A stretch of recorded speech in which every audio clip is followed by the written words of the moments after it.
Donald Trump hasn't been saying a whole lot in this past week, but he did recently come out and saying impeachment was a bad idea. He's saying he's not going to get removed under the 25th Amendment, and I think he's probably right. Because when Nancy Pelosi and Chuck Schumer called Mike Pence, he had them wait on hold for 25 minutes. And then the aide came back on and said, he's not going to take your call. So that was kind of brutal. I really don't think they're going to get what they want, but they are moving to impeach. And here's where it gets a little different, however. Mitch McConnell is reportedly pleased that Republicans are expressing their intent to vote to impeach Trump. Well, he's pleased that Democrats are moving forward. There's now reports from one New York Times reporter that up to 20 Republican senators are open to convicting the president. I couldn't believe it myself when I heard it because I'm like, well, that would be the end of all of these Republicans. You know what, though? It probably already is. Most of them have already said no to Trump. So I can't imagine Trump voters, the actual party, their actual Republican Party base, are going to turn out for most of them. I mean, look, they'll get some, but they lost in Georgia. I don't know what's going to happen in 2022, but they do have the gerrymandering on their side right now because many House level legislatures were won by Republicans, or I should say, their Senates and their General Assemblies, et cetera. So they might be able to gerrymander their way into a victory. But I kind of feel like Trump supporters may go in entirely different directions. So we'll see how that plays out. But we got other news, too. This is crazy stuff. Reports coming out that they're expecting massive riots or protests at 50 state capitals, that they're saying now 4,000 people will surround Congress if they try to impeach Trump. I'm not sure I believe any of this stuff. It seems extremely exaggerated. And when you follow actual Trump forums, none of them are talking about this. In fact, they're actually calling it out. But who knows what's going to happen? We've got a statement now from the Joint Chiefs that the retired officers who were on the ground at the Capitol were committing sedition, and they're warning against following MAGA, I guess. So things are getting a whole, just kind of crazy. And I'm hoping everybody can calm down. But now we have this other story from Project Veritas. Now, this one's creepy. PBS's principal counsel saying even if Biden wins, we're going to take their kids and send them to re-education camps. You got a lot of really crazy people in this country. Even if it's just someone trying to talk smack behind the scenes, that's crazy. This guy from the Veritas video, imagine him talking to someone and apparently that's supposed to be endearing. I'm trying to win favor with this individual I just met. Let me tell him I'm in favor of re-education camps. You got to be kind of crazy to think someone's going to want to hear that. So we'll talk about a lot of this. We've also got the CIA releasing UFO documents, which will probably prove to be a whole lot of nothing. But joining us is Dave Smith. How's it going, man? What's going on, brother? Thanks for having me. Yeah, who are you? Me? I don't know. I'm Dave. So we saw him at the grocery store, and there's a guy buying chips, and we're like, hey, what's your name? And you're like, Dave. I was like, hey, I'm Dave. You know, I just met you, but I believe in re-education camps. And I was like, yeah, that's how it works. I got to have you on the show. This is interesting. We definitely should have some contrarian, pro-authoritarian, Gestapo type voices on the show. So I guess you're actually a comedian.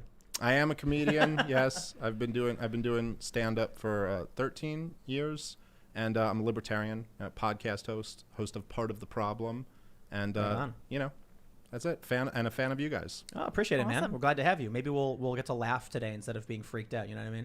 No, I'll probably just freak you out more. Okay, cool. Yeah, it's all entertaining. I like horror movies myself, so. How about a combination of both, laughing and terrified at the same time? So Yes. we'll laugh. We'll be like. Yes. I got the tissues ready. So we're good to go. And Luke's chilling. Oh, yes. Hi. I live in a parking lot, and I sell T-shirts on wearechange.org/shirts. So, hi. That's who you are. Yeah, You're that's me. A T-shirt vendor who lives in a parking lot. Essentially, if you really narrow it down, yes. This is the caliber of people life. I have on this show. Huh? Yeah. A guy we picked up at a grocery store, and yep. the dude who sleeps in the parking lot selling T-shirts. Yep. This is going to be excellent political commentary. Yes. Luke's actually an independent journalist. Thanks, Luke. Well, know how thanks to for sell having it. me. Also, there's breaking news happening right now. I just saw this on my Twitter with the vice president announcing that he will not be invoking the 25th Amendment. I think this is also some breaking news just happening right now. He just issued another letter. Mike Pence really loves his letters, but he just released it. It just came out, and a lot of people, especially Mitch McConnell, are going to be, and Lynn Cheney, are going to be very disappointed. Liz Cheney? Yeah. Liz Yeah, Cheney, yeah.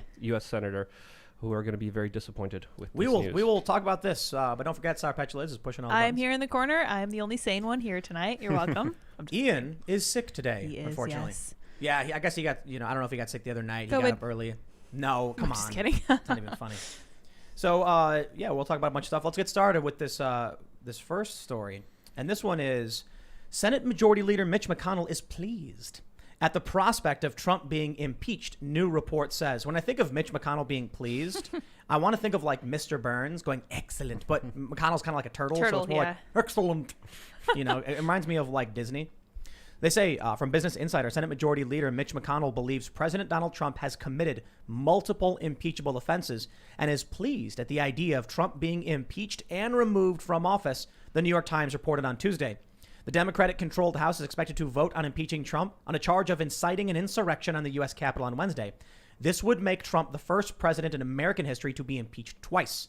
McConnell thinks that Trump being impeached and then potentially convicted and ousted from office by the U.S. Senate will make it easier to purge him from the party, the Times said, citing people familiar with his thinking. Oh, please. I always love when they put those lines in there. Familiar with his thinking. What does that mean? It's basically the New York Times does it all the time. Yeah, it's an excuse to not have to be a journalist. So you can just basically say, oh, well, someone familiar with his thinking, and then no one can really hold you to account, because what does that even mean? It means some random person was like, oh, I bet he wants to, purge Trump. Well, you've read, if you've watched enough Fox News to know what Mitch McConnell thinks, yeah, we'll roll with it. Yeah, everyone's familiar with all of these criminals' thinking at this point. But the thing I'm familiar with Trump's thinking. Yeah, well, we're all very familiar with Trump's thinking. Yes. But now he can't express what he's thinking on Twitter anymore. I just think, wouldn't it be funny if like Donald Trump, because the last thing he really has is that the old school thing where the president can interrupt broadcast television, but like if Trump just did it like every 15 minutes to like tell you what he was going to tweet, like he just comes in and he's like, we had the biggest crowd sizes, all right, I'll be back. I mean, what if he just happy Cinco de Mayo, here's my taco ball. No, but what if he just did it and it was just him hanging out and he just talked for hours and all TV was just taken over? That'd be so funny. He also has the presidential texting system. Yeah, that's right. Your phone can go wham, and it'll be like Trump saying, we had a huge rally, it was the biggest, everyone agrees, I did nothing wrong. Could you imagine getting his tweets forcefully because Twitter bans him? So he's like, that's kind of been the joke. Trump supporters are saying he's going to start spamming through the presidential alert system. I'd be here for it. That's pretty entertaining. I think it'd be a good time. Life is fairly boring and routine, and these past several years have been so psychotic and just everything constantly getting crazier and crazier. I think everybody needs like a little vacation. Maybe that's the good with boring old Biden, who fumbles and mumbles and doesn't give pressers. At the very least, the media, I should say, won't have anything to talk about. Yeah. I guess the ramifications are the political destruction that will come following this. So. Oh yeah, no, that's bad. It's pretty bad if you're like a citizen in Syria or something like that. But I think a lot of people voted for Biden for that reason. Yeah. People in Taiwan are freaking out. Yeah, and maybe they should be. But I think a lot of people, it's not just Trump fatigue, it's like the media fatigue too. Like they're just so over this whole thing and just people crave normal. No, the media is panicking.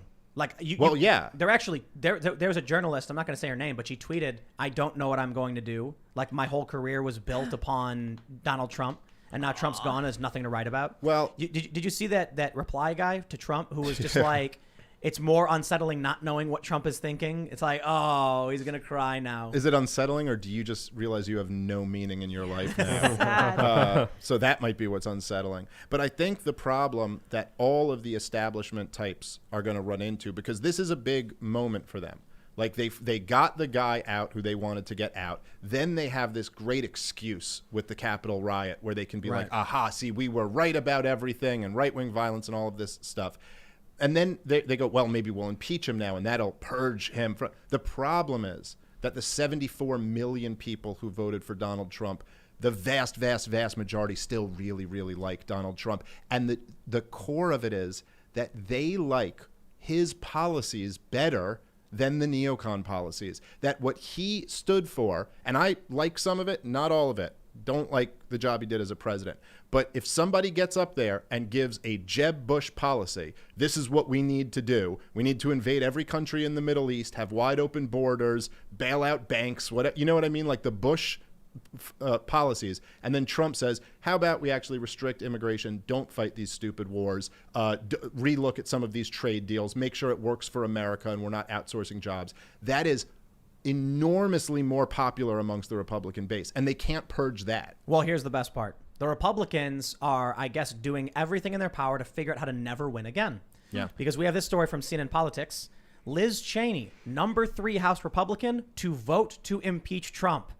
Look, if they think this is going to win for them, I don't know what to tell them, because poll after poll, even all the polls that were wrong, consistently show Trump has the overwhelming majority. And I don't mean like 70%. I mean 90 to 95% of the Republican Party supports the president. Now, here's where I find something really interesting. Not that I trust the New York Times too much, but Jonathan Martin says, a Senate Republican aide tells me he thinks there were about 20, give or take, Republicans who were open to a conviction before our story on McConnell. Will that be enough to actually get to 67 senators? I don't think so. I don't think these people want to end their careers right now or get primaried, because they would. Any Republican senator who comes out in favor of impeaching Trump, first of all, it's not going to do anything. I mean, Pence becomes president for 2 days, and then Joe Biden is the 47th president, and then it's ridiculous. Maybe they'll impeach him after he leaves, I guess. Yeah. Sure. Well, the Daily Mail actually just started a countdown with the days left to have Donald Trump in office, and it's I think it's at 183 hours right now.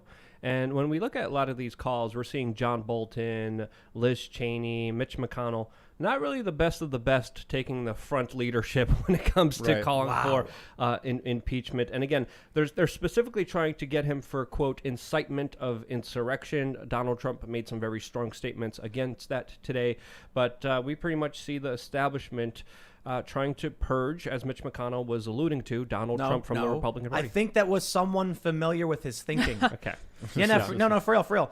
Business Insider says McConnell thinks Trump being impeached and then potentially convicted and ousted from office by the U.S. Senate, quote, will make it easier to purge him from the party, the Times said, citing people familiar with his thinking. They have attributed this quote or this idea to McConnell that he never said. These people are... Wow. The media in this country is psychotic. Yeah. That is the most insane trash I've ever heard. But you know what? This is what it's been it's been this way for a real long time, and it's only getting worse. Well, it's so hard sometimes. I felt this way for the last 4 years, where I just want, like, even if I have something I really want to criticize Trump on, and I'm like, I think he did such a terrible job with this, then all of his critics are so insane that you end up spending most of your time being like, okay, no, I'm sorry. Right. Like, no, he's not a Russian agent, okay? Like, so, that's not... But then there's legitimate issues like Yemen, like the crazy spending that he did, weapons deal with Saudi Arabia that have to be addressed against Donald Trump. But guess what? We're not talking about those legitimate issues that actually could change policies. We're talking about if he was a Russian agent based off no evidence at all. Yes, but you know what? But you're right. And the truth is, right, Donald Trump should be tried for war crimes for what he did with the Saudi government to the people of Yemen. Yeah. He should be tried and end up sitting in a jail cell after a trial next to George W. Bush and Barack Obama for the rest of their lives. I mean, it's just awful.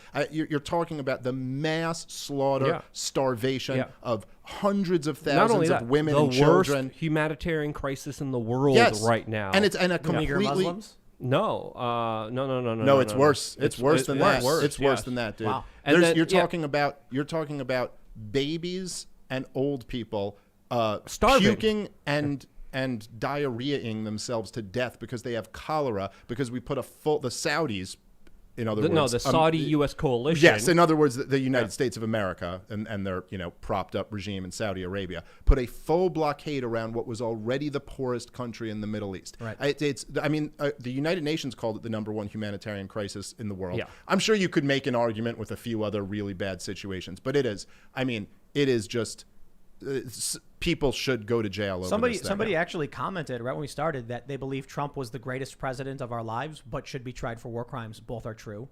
It's interesting. That's an interesting but take. It could be a statement about the past presidents we've had and the horrifying things they've done. Well, he's not as bad as Bush or Obama. But that's not setting a big bar no, there. It's that's not. a very low bar with a lot of war criminals, with a lot of crimes that had so many people suffering from it. And another thing to really consider here, there's even Associated Press articles and investigations that looked into how this Saudi-U.S. coalition was working with Al-Qaeda and Sunni rebel groups inside of Yemen to go after the Houthi Iranian-backed rebels in that country. It's pretty much a proxy war between Iran and Saudi Arabia. The United States is on the side of Saudi Arabia, and they're doing some god-awful things behind Al-Qaeda.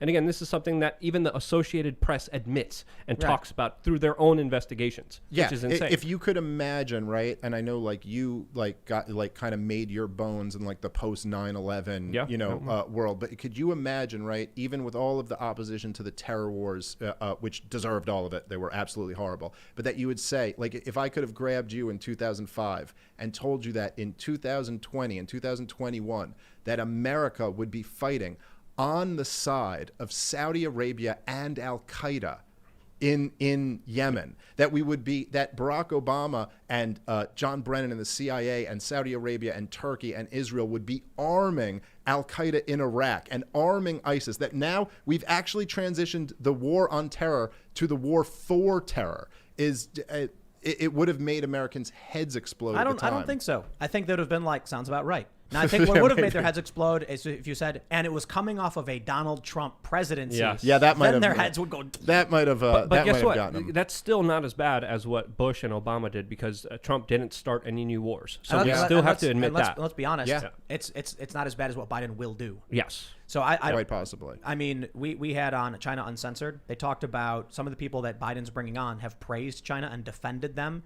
in some of their horrific actions in the South China Sea. No, they argued specifically that a China rise is good for the global economy, and we need to not stand in the way of China becoming the world hegemonic power. That's literally officials that are in the State Department under Joe Biden that are coming in right now that are going to be setting policies.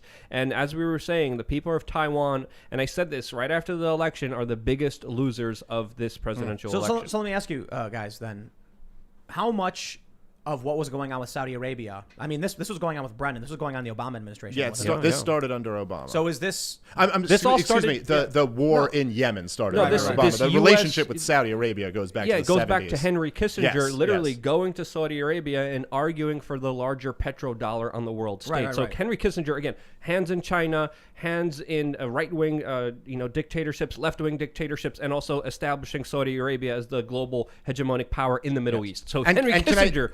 Can I just say, because you added that part, and then I have to, and you're absolutely right, and then I have to just add the part about that, is that basically what happened was after World War II, we entered into the Bretton Woods monetary system, right, where gold was, we were on a gold standard at $35 an ounce, and basically everyone else was on a dollar standard, because we had all the gold after World War II, because everyone else was destroyed, and we had all of it. So the deal was, don't worry, you can back your currency with dollars, and that's as good as gold, because you can trade that in for gold anytime you want. And then we cheated. And we had the Federal Reserve printing tons of money, and other people started to sniff this out because basically we were going to the moon and fighting a war in Vietnam and doing the Great Society, and other countries were like, wait a minute, I don't think you actually have the gold for this. And England and France, I believe it was, called our bluff. And they said, okay, we're returning all of our dollars. We want our gold. And then in 71, Nixon, basically the first great default of American debt, said no. We're not giving it to you. And, they spun it in this like, they're trying to undermine the sovereignty of the dollar thing. But really it was like that we were cheating and we didn't have any of it. So then our money was backed by nothing. So following that, this was Kissinger's move to go, we'll back it with oil. And then basically you still have some type of commodity standard. And then he went to Saudi Arabia. Right, but it's exactly. essentially backed by our guns and our military technology. The military industrial complex. Because you look at Saddam Hussein. Didn't he want to get off the dollar for oil? He did. Gaddafi did. Exactly. A whole bunch of them. They all find themselves on the wrong side of these wars if they don't want to play ball with the petro. Boomstick. Yep. Well, so I wonder how much of what happened during Trump's presidency with Saudi Arabia and Yemen was him inheriting the problems of the previous administrations. He didn't start any new wars. That's true. He did make mistakes like the missile strike in Syria and hiring Bolton. But later on, it seems like he was at least trying. You think he didn't start any new wars. He deserves credit for that, for sure. He flirted and got dangerously close in Venezuela and Iran. Definitely. But didn't, and to his credit, could have. And there were a lot of people around him who wanted those wars. I mean, Bolton was the national security advisor when that stuff with Iran was going down. It was the only time the mainstream media praised him and actually stopped criticizing 24/7 nonstop. And they were like, he's a great he's a great president. He's showing real leadership. Brian Williams was literally family-friendly show, releasing liquids from his pants area when he saw the missiles flying over into Syria. He called it beautiful. He called it an amazing, beautiful sign of democracy and freedom. That's what they wanted. That's what would have saved Trump. If Trump was like, I'll blow up who you tell me to. That's right. But Trump could have played it one of two ways, and he just sat in the middle and failed. Yes. Okay, so he could have fought another war, and they would have all loved him. And if he had started another war or two, the establishment would have rallied around him. CNN would have backed him, because that's how sick these people are. Yeah. They think about it. They accused him of treason when he met with Putin and said, "Hey, let's be friends. Let's have the two countries who have 90% of the nuclear weapons in the world. Let's have some détente here. Let's be friends." That to them is treason. Bombing people in third world countries, that's a great president. So he could have done that and won them, or he could have ended every last one of these wars and won the American people. And he did nothing. He sat in the middle and he lost. Exactly. And you know what the issue for the media was, in my opinion? If it bleeds, it leads. Pictures of bombs, war is shocking content that they can sell. On a slow news day, you turn on these channels and they give you nothing. I remember watching segments of like Anderson Cooper standing in mud and he's like, "It's raining here in this part of the country." And I'm like, their ratings are probably in the gutter. Yeah. But when they get that war and that shock footage and they say it's a crisis and they try and sell it, Trump wasn't giving the media their bloodlust. There's a lot of other things. There's a political influence, a lot of these networks. Well, yeah, I mean, half of their staff are former CIA, former NSA, former military-industrial complex of They gave- some... they gave- If They gave all anyone the wanna- Russia gators- if anyone wants to see bloodlust and suffering, all they have to do is go to Yemen, right? Yeah. Right. So they had that option to highlight that. Yeah, they the media- weren't interested in it, because that would have been an indictment of all of them and the entire system that they prop up. Think about what we saw under Obama with extrajudicial assassinations. How much of this, when they reported on the war and the conflict, were they criticizing Obama for it, and how much of it was general coverage? Yeah. You look at the refugee crisis, which was huge news a couple of years ago, mostly with the Eastern Mediterranean route. These are people coming from Syria, Iraq, Afghanistan, etc., and that was the fault of George W. Bush and Barack Obama. And the context of it all was general news coverage.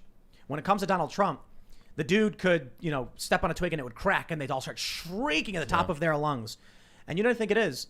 They needed to replace that bloodlust with something. And because Trump wasn't giving them what they wanted, both politically and in the ratings, they turned it into him. They found a way to weaponize it. But it's finally. I think you're right about that. But I also think that what Donald Trump, just by his very nature, represented was the refutation of the whole system, and that in a way was a threat to them. And also the fact that they told everyone, well, look, we've laid out these rules, we represent the American people, we know what they think, they'll never vote for this guy. And then they voted for this guy. And now they all look bad because they told you this couldn't possibly happen. And the truth is, it's like this whole thing, man, it's like there's like levels of irony and tragedy. It's something, it's like a Greek tragedy that the country so hated Clinton, Bush, Obama establishment. They failed so much of the country. They squandered the greatest country on earth. But the only thing we had that could actually beat them was Donald freaking Trump. Yeah. And everyone wanted him to be something else. Like the left wanted him to be Hitler. The right wanted him to be the savior. Caesar. Yeah, and he's just Donald Trump. Well, so I think it was Cernovich who said, so the left wants him to be Hitler, the right wants him to be Caesar, and Cernovich said he's a Kardashian. Yeah, but that's right. Think about it. That's a great. The people looked at what they were given and they said, I'll take Donald Trump. Think about what that means. Now, I've long said the way I view the Trump presidency and why I thought it made more sense to support him was that you have the ivory tower, you have the establishment elites looking down and scoffing and laughing at the little people as they use the working class people's children as cannon fodder, and they're laughing. And then along comes Bernie Sanders, left populist, and Donald Trump, right populist, and they're banging on the doors. Well, they said, hey, Bernie, come on up. Don't worry, we'll be nice to you. And he goes like, oh, gee, they're letting me in. Woo-hoo. And then he joins on in. The Trump people broke the door down. Trump storms in, and he's like a raging bull, knocking things over, flipping tables, screaming at everybody, and they were freaking out. Oh, heavens, oh, and they're fanning themselves and running from the tower, and then they desperately needed to get it back. So I look at the Trump presidency as fairly chaotic. We had a really, really great economy in 2019, the best numbers of our lives. And I said this on a previous episode. Well, I think I asked Luke to try and coax him into saying it. isn't Trump our greatest president of our lifetimes? And I'm like, you're like, but when you look at no new wars, and you at least look at the attempts to withdraw our troops from some of these places, it is far from perfect. But you look at Clinton, Bush, and Obama. So he's half as bad as the other ones, or he's half as good as he promised to be. But again, it's still, I think you brought up a good point. You bring up the bull analogy, but they also contained him in the lower level, so he couldn't get anywhere else up. And he didn't know. He raged, but he raged in a gift shop. He didn't rage in the actual positions that actually mattered. And in my opinion, he kind of like just put the establishment at half pace of where they were going anywhere. He held them back. And he held them back halfway, but the establishment was still moving in fairly close with him. And now they're going to go full steam ahead with Joe Biden. And I do think there's going to be new conflicts engaged all throughout the world, specifically also around Russia. They're going to try to they're going to bump heads with China, but I think Biden has too many ties to China to actually do anything legitimate. China is going to expand its territory. I think it's very fair to say that, but they're going to be butting heads very seriously in other places in the world, like Ukraine, Syria. Who knows? Turkey is also a very hot location that's in conflict with Greece right now. So there's a lot of potential for conflict all over the world stage. And I think a Biden administration is going to exploit that to the fullest extent because he has the top echelons of the military-industrial complex in his cabinet, in his administration. And at the end of the day, they're the ones who are going to be calling the shots. And they do call the shots. I have to wonder about all of these people who constantly think there's this grand plan. Not necessarily the Q people, but the periphery to them as well, that are like, I can see what's happening. There are comments I see pop up where they're like, Trump didn't really concede. He said a new administration, which means he's replacing Pence. And it's like, dude, Trump, I thought was way better than Hillary Clinton. It's not hard to be way better than Hillary Clinton. She was awful, like one of the worst politicians to ever run. And just this demanding and sickly individual and she wanted it. And we had a choice between the establishment over and over and over again, and there was an opportunity for a Trump, and he managed to pull it off. Well, I mean, look, Trump's say far from whatever. Perfect. Far from perfect. But whatever criticism you could launch at Trump, and there's a lot. Donald Trump made it that we didn't have another Bush or Clinton. And for that alone, Greatest president of our generation. He should be saluted just for beating the Bushes and the Clintons and destroying those two evil, family organizations, criminal organizations. And look, I'll say this. I think Barack Obama was an absolutely horrible president. But you know what? Because of him, John McCain wasn't president. And oh, my God, if you want to see a disaster, let John McCain have access to be the commander-in-chief of the military. I mean, we'd probably be in 5 more wars if he had been there. So Obama did pretty much get us in 5 more. This is the main problem, though. Like, I think Trump operated in good faith when he got in. He thought that he was president now, and people were going to listen to him, and that he was going to have control and get to do the things that he wanted, fulfill his promises, end these wars. And he didn't realize he was walking into a gigantic machine, all gummed up with bureaucracy and red tape. Okay, but that's on him. See, the problem. No, of course. I'm not saying it's not. No, but the problem with Donald Trump, okay, is that he doesn't know anything about anything. There's not one thing he's ever read a book about and knows something about it. He's got instincts. He's instinctually brilliant in many ways. But he banned critical race theory being taught to the military and in government organizations. And through contracts. Because 3 months ago, he was watching Fox News and saw a thing about critical race theory and went, what's this critical race theory thing? That sounds stupid. Let's stop doing it. He had no clue what it was up until that point. So that's the problem. And at the debate, he couldn't define it. Yeah. Oh, no, I'll take it.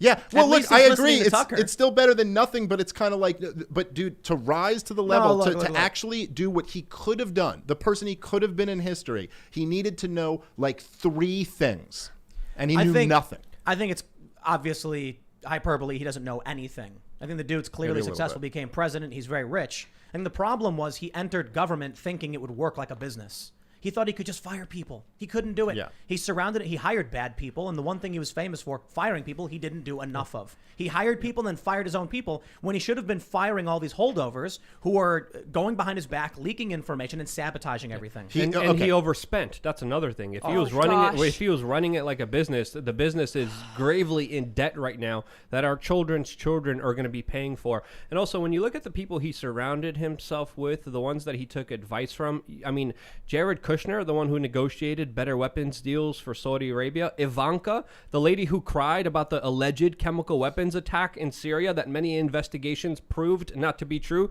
that convinced him to bomb Syria, according to Trump's son, who admitted that this happened. I mean, come on. I mean, now I gotta say, we're doing a lot of ragging on the guy. The Abraham Accords are amazing. Yeah, you don't think so? No. Fair enough. I would just say I was actually going to defend him in that moment too. That I will say that one defense I'll give to Donald Trump for putting his family in these positions that they were not in any way qualified to be is that he really had no one he could trust, and they did try to frame the guy for treason for 3 years, and he had the entire deep state working against him. So I think he did want his family there because he's like, okay, well at least Ivanka's not going to like be setting me up for she set him up to bomb Syria. But look yeah. for all the issues too, Jared Kushner helped negotiate these historic peace agreements. Yeah. Look, when I think the peace agreements, to be honest, I like the sound of it. I think they're kind of overplayed. There's not really any meaningful peace between people who were not already allies. It's like, okay, you can make... Well, there's normalization of economies. New flights, now planes from one Arabic country can fly over Israel. Look, it's not an easy process. So I remember when Donald Trump crossed the DMZ into North Korea, and he was heavily criticized for it. And they said all he was doing was endangering the country and negotiating with a dictator. And I'm like, dude, negotiations have to start somewhere. Yeah. If we get Bahrain and the Emirates and now you've got Morocco and they're normalizing relations, that's the first step. I agree.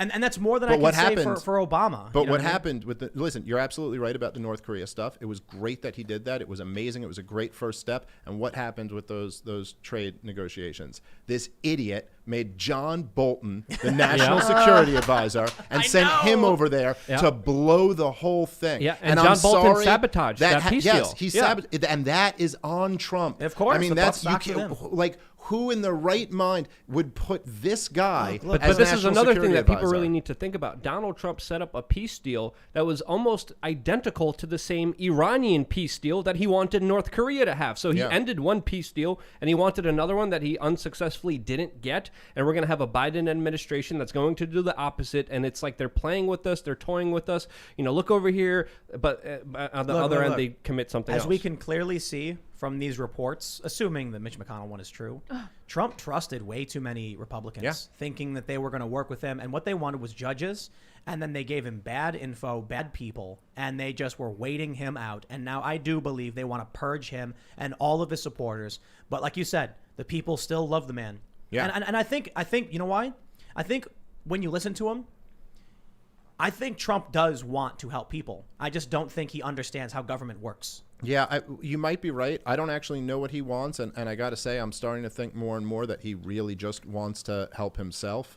But I will say that Donald Trump looked at an entire group of Americans who are just absolutely despised by the ruling elite. I mean, they hate these people. You don't have to watch CNN for more than 10 minutes to just gauge what they think of the average Trump supporter. They hate these people. Yep. They lecture them all day long. They don't care. As you pointed out, they use their kids as cannon fodder. Yep. They don't care that there's a drug. They barely even ever report on the drug ODs, on the suicide rate, on the life expectancy going down. These people have been completely screwed over by the empire, just completely forgot about. And Donald Trump looked at those people and said, you know what? I care about you. I want to bring your jobs back. I want to win for you. And that was enough. That was all it took because no one had ever talked to those kids before. It was like someone showing like the ugly girl in high school a little bit of attention and she was like, I love you. Like that's okay. You're my, I don't mean to insult anybody in that. But I think I just insulted. I think I just alienated Trump supporters and women Just all insulted. across the. I think I lost. I don't know who's left,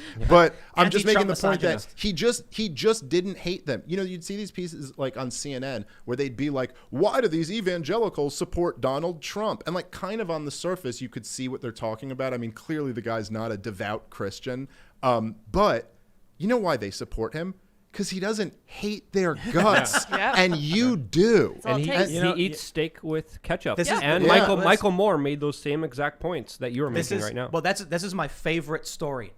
That I remember when Donald Trump went to this fancy restaurant and he ordered like this 30-day dry-aged steak, super fancy and expensive, well done with ketchup. And I watched the media mock and laugh. Yeah. And you know why that was so brilliant on Trump's part? Do you know what regular Americans saw when they watched those segments? They weren't mocking and laughing at Trump. They were mocking and laughing at you, the regular working class American who's got only a couple bucks to buy that garbage, steak from the supermarket that you cook it all the way through and you put ketchup on it because it tastes like crap. Yeah.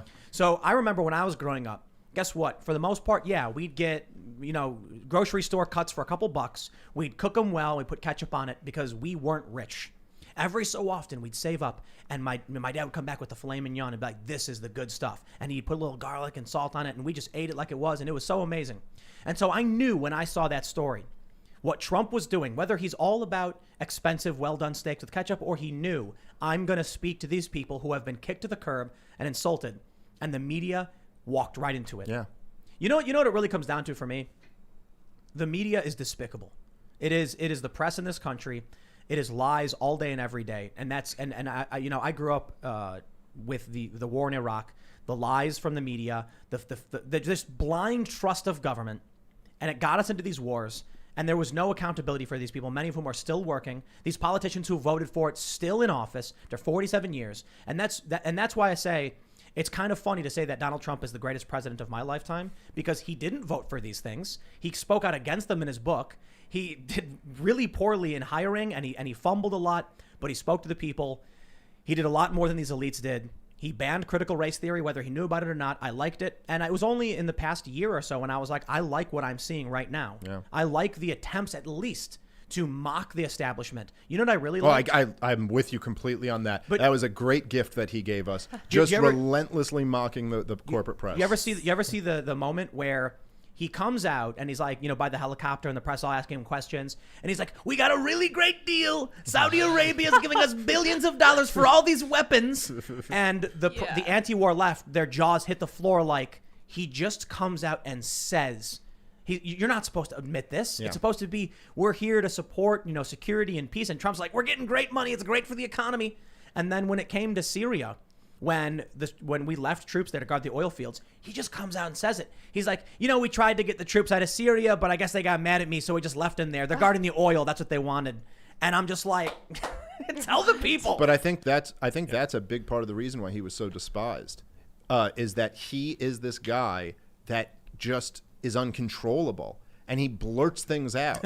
Donald Trump can't keep a secret if he wanted to. That's why we know there's no aliens. But it's also why it scared the bejesus out of all of these people. Like Donald Trump, people wonder why, like John Brennan, for example, hated Donald Trump. You ever hear John Brennan on TV? You can tell it is a personal hatred that he has for Donald Trump. Well, listen, Donald Trump, when he was running in 2016, just blurted out, that Obama armed ISIS and created that. Now, he just blurts this out. He's just like, Obama created ISIS. That was all Obama. And they're like, what are you talking about? You can't say that. And he goes, no, Obama created ISIS. And now Saudi Arabia did 9/11. Yes, he also blamed them for 9/11. And he said he was going to end the Federal Reserve. No, he said a lot of these things. Now, John Brennan was the head of the CIA while they were knowingly arming al-Qaeda in Iraq, also known as treason, with a capital T. These are crimes that if you were prosecuted for, the punishment for treason, I believe last I checked, is death. Okay? So Trump is just out there blurting it out. And to Trump, he's like, I just said it. Now I move on. And now I'm going to talk about how great my crowd sizes are. And he brings Flynn on. Yeah. But Brennan's sitting there like, what did you just say? You're not supposed to say this. And like people who talk about this are like, Like, I talk about this, you talk about this and stuff. But the president of the United States, with his 70 million adoring voters, don't just mention And before that, this. it was totally ignored. I mean, we had whistleblowers, we had government agents, we had insiders, we had people on the ground that were confirming, showing videos, showing photos, showing documents of U.S. arms, munitions, weapons, trucks, going directly into the hands of ISIS, al-Nusra, and al-Qaeda inside of Syria to do regime change. And this was proven, but this was only talked about in the alternative press until Michael Flynn actually whistleblowed and released a lot of the information. Michael Flynn, of course, was brought in by Donald Trump, and Donald Trump was saying this on the public stage, and then we know what happened to Michael Flynn. Yeah, they got rid of him pretty quick. And this is where the Russian narrative comes in. He must be doing this because he's trying to undermine and damage this country. But because a lot of people look at it on the surface and they go, oh, well, but it failed because they didn't get him. They got nothing off the Mueller report. There was no one went to jail for it. But no, it worked. Right. They boxed him in for 3 years. So Donald Trump was running on, look, let's make a deal with Russia. That way, we both have a common enemy in ISIS. Who cares if Assad is the president of Syria? Like, whatever. We'll just leave him there. It's worse when we overthrow these guys anyway. So we'll make a deal. We'll make a deal with Russia. We'll get out of Syria. And then, after hearing nothing but Trump-Russia collusion on repeat every day for years, well, now Trump can't make a deal with Russia, because if he went and made a deal with Russia, well, then that's proof that he's colluding with Russia. So it worked perfectly. And it's all about the Qatar-Turkey pipeline. No, I shouldn't say all about. It's a large component. Are you familiar with it? Yeah, I've read a little bit about it. So there was a report from The Guardian going back to, I think, 2012, where they said that a report in 2009 from the U.S. said we wanted to have boots on the ground in Syria because Bashar al-Assad was blocking our access to building this pipeline. Lo and behold, everything you guys just talked about. Remember that photo of the truck ISIS had, and it's got what was it? That truck that had the phone number for a Michigan auto mechanic on it. It was like, how did that truck get there? That's weird. Did you ever hear as well. Did you ever hear the tape? I don't remember. I'm not sure if it was a hot mic or like a secret recording, but there's the tape of John Kerry talking about the rise of ISIS. It's really interesting. He's talking about it. So he comes in, I guess in 2013 he became Secretary of State. So it was after Hillary Clinton left. And he's talking about, so this is kind of, right as it's happening. And he's talking about, and he's basically just saying, quite frankly, on this tape, I think he doesn't realize he's being recorded. And he goes, look, we saw it. We saw the rise of ISIS coming, but we thought we could control it and use it to bring Assad to the negotiating table. So you got to understand with a lot of these things, it's tremendous hubris that they think everyone's their pawns. And then, because look, it was not part of the plan for ISIS to then go invade Iraq, have the Shiite army that we trained bail, strip off their uniforms and hand over all the stockpiled weapons to them. Man. That wasn't part of the plan. So they just think that they can control everybody in the same way that the Black Lives Matter rioting, smashing up that CNN building wasn't part of the plan. You're like, wait, you guys weren't supposed to do that. You were supposed to just go over here. But people are not pawns, and it's not always easy to control them. So the whole thing just got away from them. Well, they created the cultural situation in Iraq, especially with the Second Gulf War, after they got rid of a lot of the Hussein Ba'athist loyalists that they said no longer could serve in the new military. So a lot of those fighters joined up with more radical Sunnis, and they were enabled to start this larger group that later became known as ISIS, directly because of policy decisions by the Bush administration, specifically making sure that this protocol was followed. It led to tremendous amounts of human suffering. I mean, people were tortured on camera with amazing production that was terrifying the entire world. The Western world has been terrified by ISIS. If you start adding up the numbers, we're getting to Hitler, Stalin level numbers. But you're talking 1 million in Iraq, 500,000 in Syria. It's going to be 1 million in Yemen. But this is the thing. One thing I need to bring up here is because we had ISIS literally dominating the headlines. Everyone was always talking about them. Everyone in the Western world was scared about a terrorist attack happening in their city because of them and their ideas. They had the direct fingerprints of all the upper echelons of the U.S. intelligence agencies, Israel, Saudi Arabia, working with them in cohesion. And then all of that just magically kind of went away under the presidency of Donald Trump, who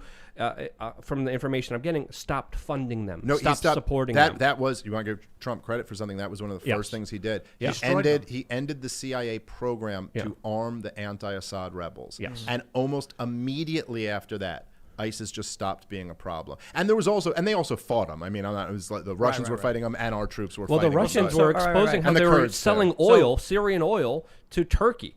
So let me ask you then, because kind of going back to, we're talking about Trump's presidency in this country.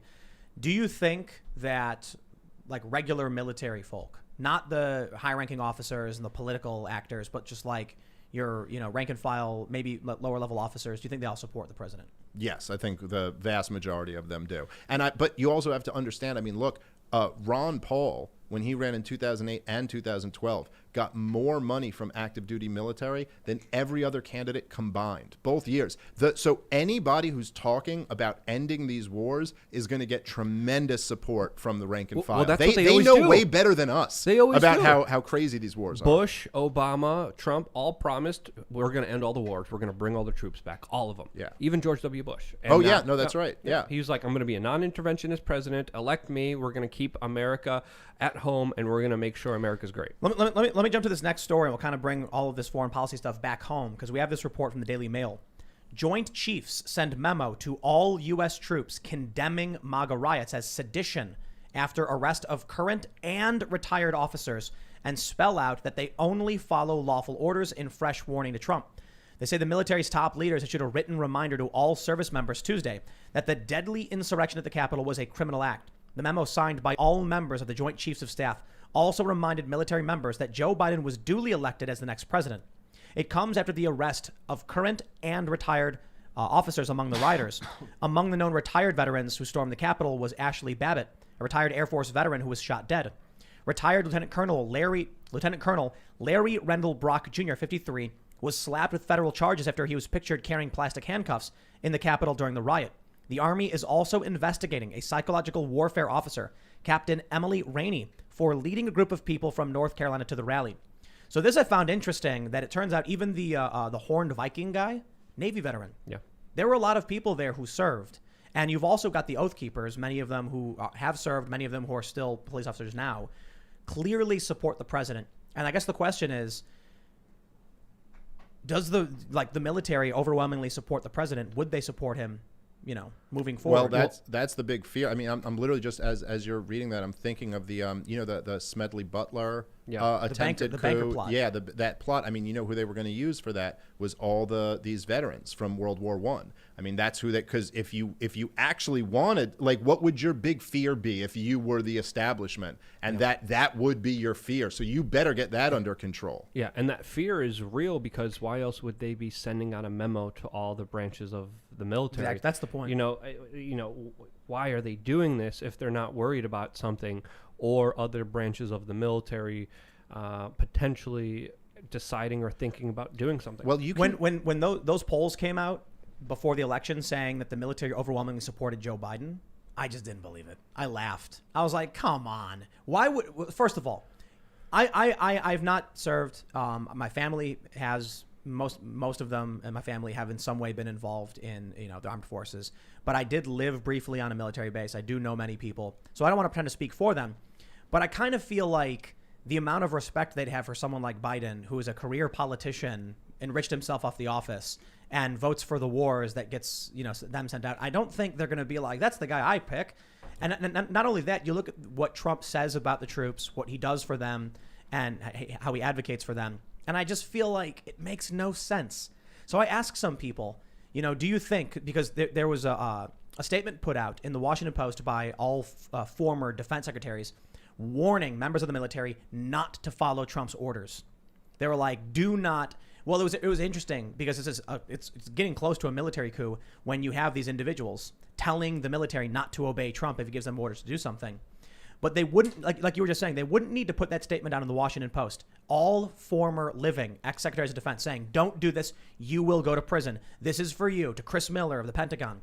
Now you have this statement where they're saying, to all the members of the military, it was a riot, know it, Joe Biden's president, it's done.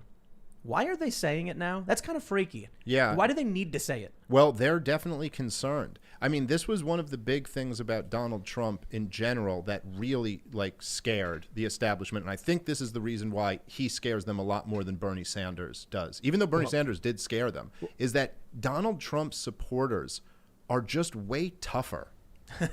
If you had to fist fight a random Bernie Sanders fan or a random Donald Trump fan, you would not for a second, let's just be real people here. You would immediately, you'd go, I'll take on 3 Bernie Sanders fans if I have to fight them rather than 1 Donald Trump. Because Donald Trump probably has some barrel-chested miner or something like that who's going to pound you into a bloody mess. And Bernie Sanders is some gender studies major. Hold on. One other point that I wanted to make to your kind of question. Another thing that is really relevant here is that Joe Biden is one of the first presidents that didn't really address the war question at all. Yeah. He's not anti-war. Right, a lot of people know this. A lot of foreign policy experts are saying he's most likely going to start more conflicts, and he's going to have the continued American foreign policy that was just halfway under Donald Trump. Also, during the BLM riots, he took the side of BLM rather than police officers. So a lot of people serving in law enforcement, in the military, know that he's on the side of the radical protesters. Joe Biden is entering the presidency with probably the least amount of confidence from our men and women in uniform and law enforcement right now. Well, the few people that we talked to that voted for him all regret voting for him. There's other thought thinkers like Naomi Wolf that are like, why did I vote for him? Thinkers? Thought leaders. Sorry. Yeah. I'm dyslexic. I'm Polish. I got hit in the head a lot when I was a kid. Naomi Wolf, that was funny. Yeah, that was. What did she say? If I had known that Joe Biden was in favor of lockdowns, I never would have voted for him. And it's like, he says it all the time. You could have known that. Jeez. Yeah, that's kind of inexcusable to not know that. But you're right, and it's also just that, look, Joe Biden just basically limped. I mean, out of the primaries. I mean, just kind of survived them and was basically he almost won it by process of elimination.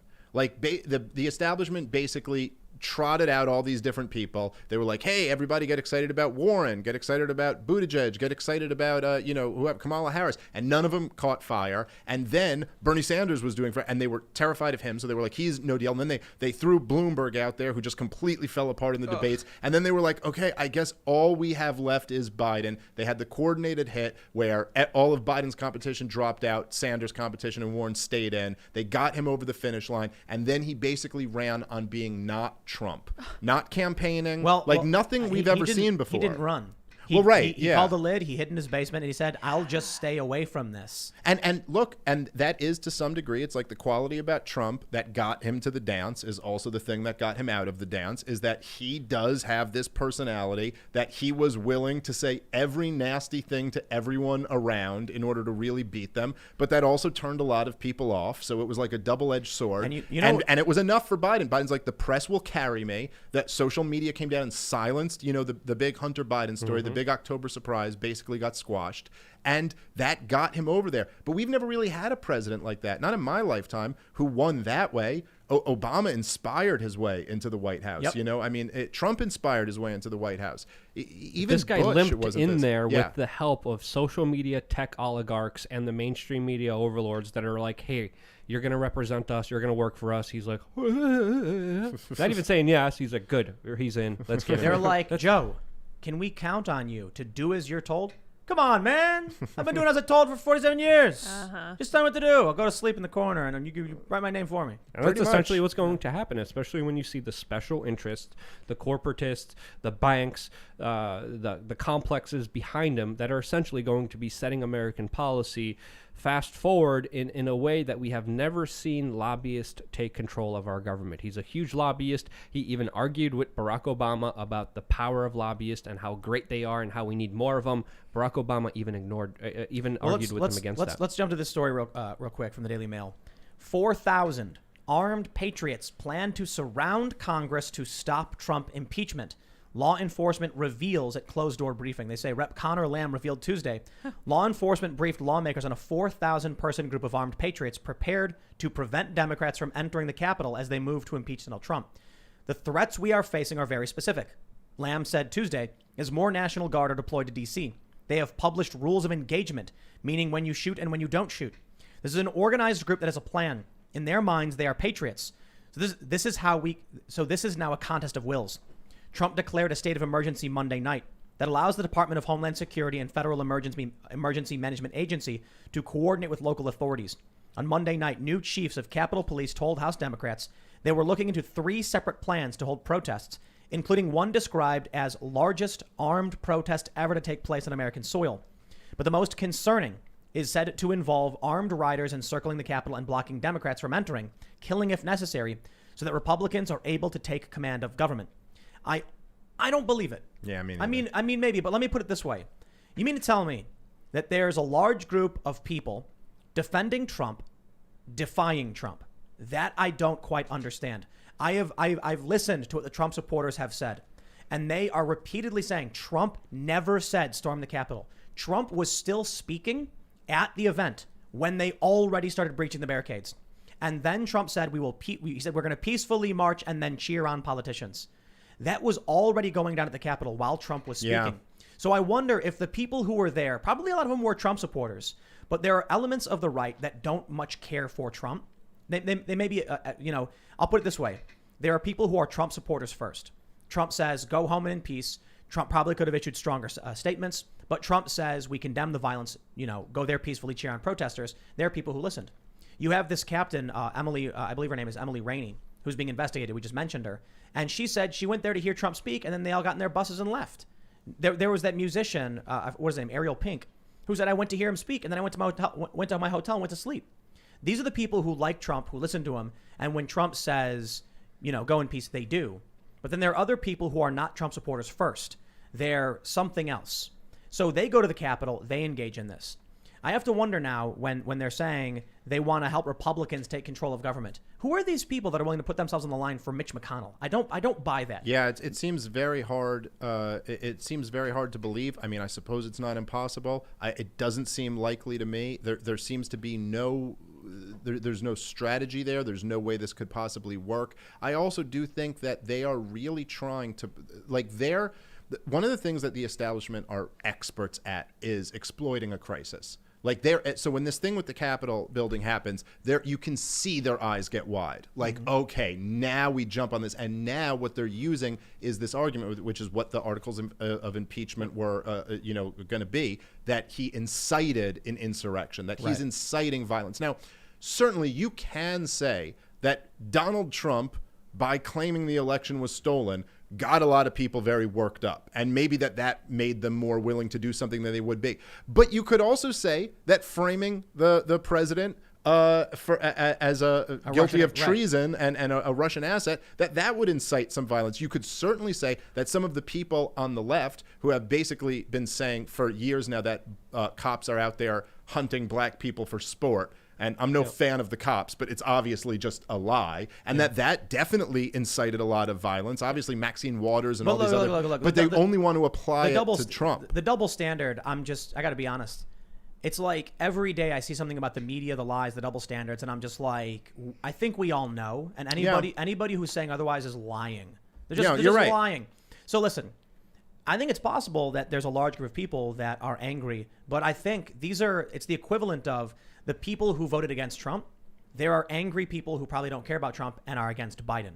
So it's entirely possible there's a large group of people who have crazy plans, and I don't know where this is coming from. There's reports of armed Capitol protests and a inauguration protest. I've not seen those things. I've only seen Trump supporters denounce or deny them or warn people not to do it. Yeah. But I'll say regardless, people should not be going down to D.C. I think the inauguration, what they're planning it seems a tad bit reckless, but I definitely think they need to up security to an extreme degree. I mean, in D.C.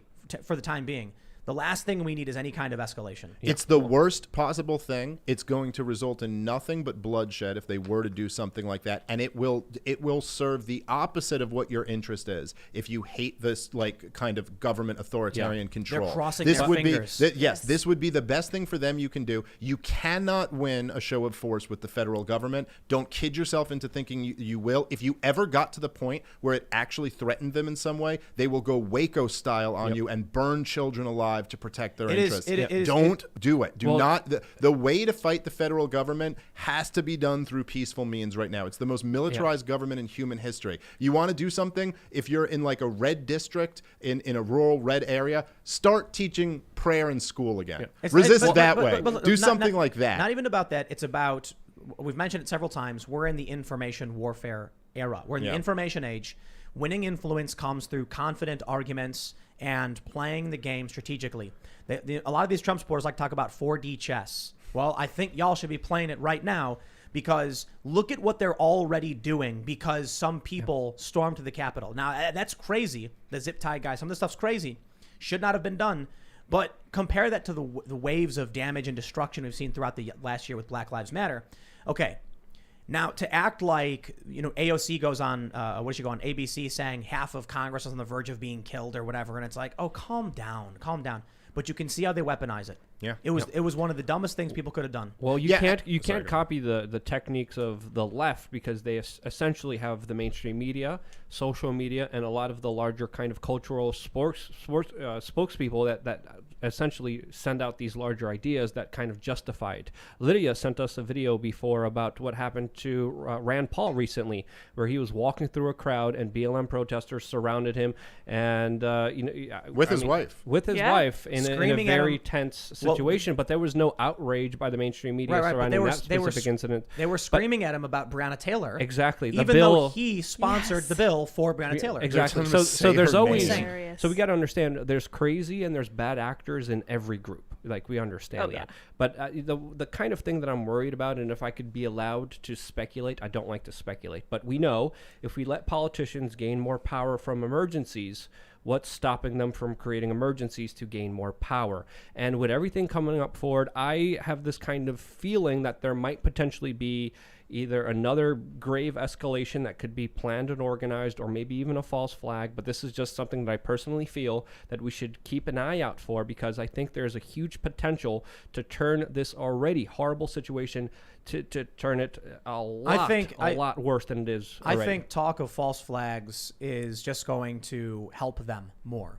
If it's true that they want the emergency, then they will love to hear you claiming that they were the ones who were behind it, so they can say, now you're crazy and these people are crazy. No, look, there are crazy people. And I've seen people post crazy stuff online. I have heard crazy stuff from some of the craziest, Trump supporting. There are some stories out there. Reuters did a story where they interviewed a guy who said, if Trump just says the word, no, we don't want any of that. Trump's word was go in peace, and he condemned the violence. Yeah. The strategy now is it's propagandistic, it's persuasion, it's culture, it's influence. The Daily Wire put out this movie.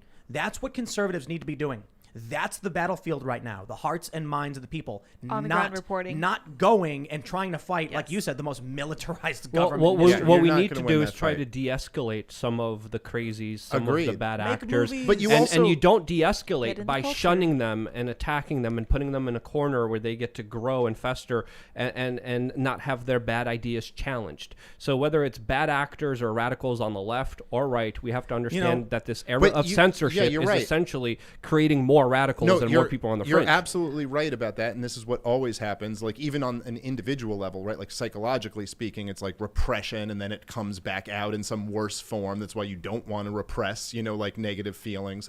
But I do think if you're going to understand all these crazy people acting this way, if you're going to understand the year that was 2020 and now into 2021 and all the craziness, you really can't understand it outside the context of the lockdowns. I mean, it's like it's not a coincidence that people are acting so freaking crazy over the last 9 months. That just happened to be the time when the government locked people in their homes, shut down everything, put them in a state of paranoia and fear about a floating abstraction of a germ, about their economic security, about their children's future. They've driven people crazy. There's something that I will now call lockdown derangement syndrome. And what I mean by this is, there are people that I know who have gone insane, like no joke. And what I think happens is you take a couple of people, lock them in a room, and strip them away from all social communications. And what happens is, let's say you have 3 people, persons A, B, and C. Person A says something. He says 1, then person 2 one-ups him and says 2, 3, 4, 5, 6. They keep escalating the insanity between them. So I've seen this before when I was younger. There was a group of people that I knew that all they would do is hang out in their room and play video games all day and complain about a person they didn't like, until it went from one day where we knew they kind of didn't like this dude, and then a month later they were like on the verge of attacking him and beating him because all they did was rile themselves up. Yeah. There are people that I know who have been locked up for months that have literally just snapped talking crazy conspiracies. You've got the Q people on the right, but you've got equal elements of this on the left who just have wound themselves up into psychotic lockdown conspiracies because they've had no communication with regular people to normalize those conversations. Dude, you're absolutely right. Dude, have you ever had, we probably all had this, right? Like in the last 4 or 5 years or something, where you could be on a YouTube journey or on Twitter or something like that, and you're literally, you're hearing some crazy woke leftist, and then you see some white nationalist alt-righter type, and you see all these videos, and you're like, oh my God, this country's on the verge of a race war. But then you go to the supermarket, and some black guy walks in front of you, and he's like, oh, pardon me, and you're like, no, go ahead, sir, you're fine. And then you're like, you know what, I think we're fine. I think, but if you just, and so when people are just isolated and it's just the mediums of YouTube and Twitter and this, it's easy to start losing perspective. We lost that illusion. We lost that reality because we no longer are social creatures, and we need to be social. And the less social we are, the less better off we are as human beings, especially with our mental health, with our physical health. We are meant to be community-oriented individuals. That's in our DNA. That's how we pretty much were our entire existence. The way I describe it is right now. I've mentioned this a couple times, but this past weekend I did less content. And it's because every time I would open up Twitter, it would just be like opening an app and then screaming. Ah! That's all it was. People saying it's insurrection, it's sedition, it's terror, purge the criminals, they should be locked up. And I'm like, dude, shut up. It is not the apocalypse. Ted Cruz is not a traitor. Calm down. But they won't stop. Yeah. They have gone insane. They've been isolated for too long, and the only window to the world they have is the screaming face in their the phone, just screaming at them the whole time. Or a government that in Los Angeles now is telling them to wear masks inside of their own homes. They're going insane. Yeah. They're getting the crazy thing to me is what this has really exposed and has surprised me is the lack of mental fortitude among the average person in this country, which I must say right now I have overestimated most of my life. And now what I'm starting to realize is that a lot of people break down much more quickly than I realized. I don't blame them for doing it. Yeah. But without other humans to interact with, people snap. They start thinking crazy things. I think I agree with you, and I think I also underestimated the importance of some of the things that I probably thought of as trivial. Just sports or your bar or something that you might look at as just whatever, this is just kind of a stupid waste of time anyway. And then you're like, nah, actually, maybe it's really important.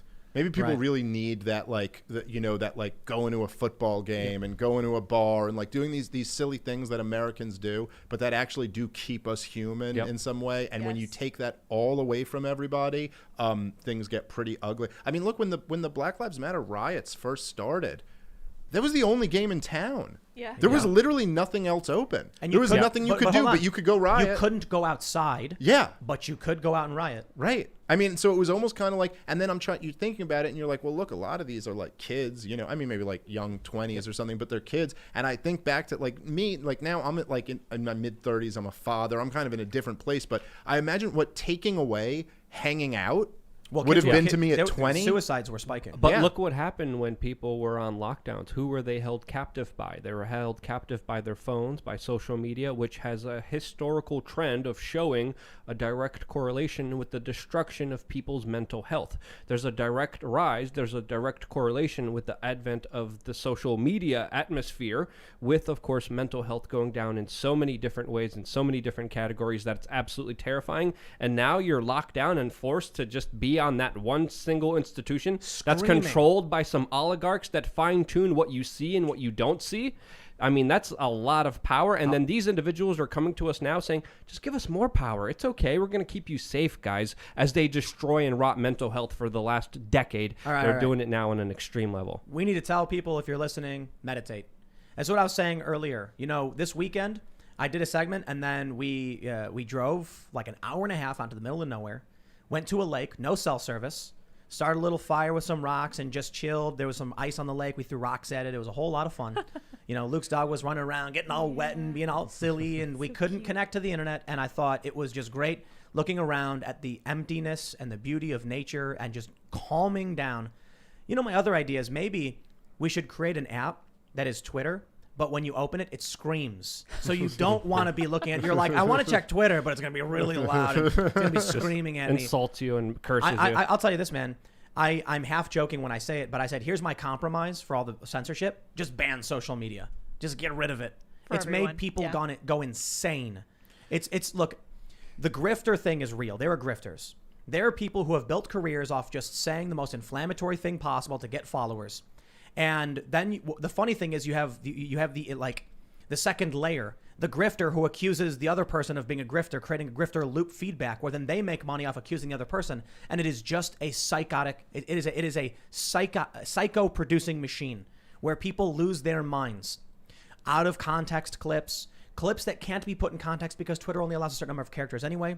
And then people go on Twitter for news and commentary and opinion, and they're going nuts. Seeing the worst of humanity highlighted on a highlight reel, showing you don't trust the other person. They're going to get you sick. They're going to steal from you. They're going to rob from you. They're going to hurt you. Don't trust anyone around you.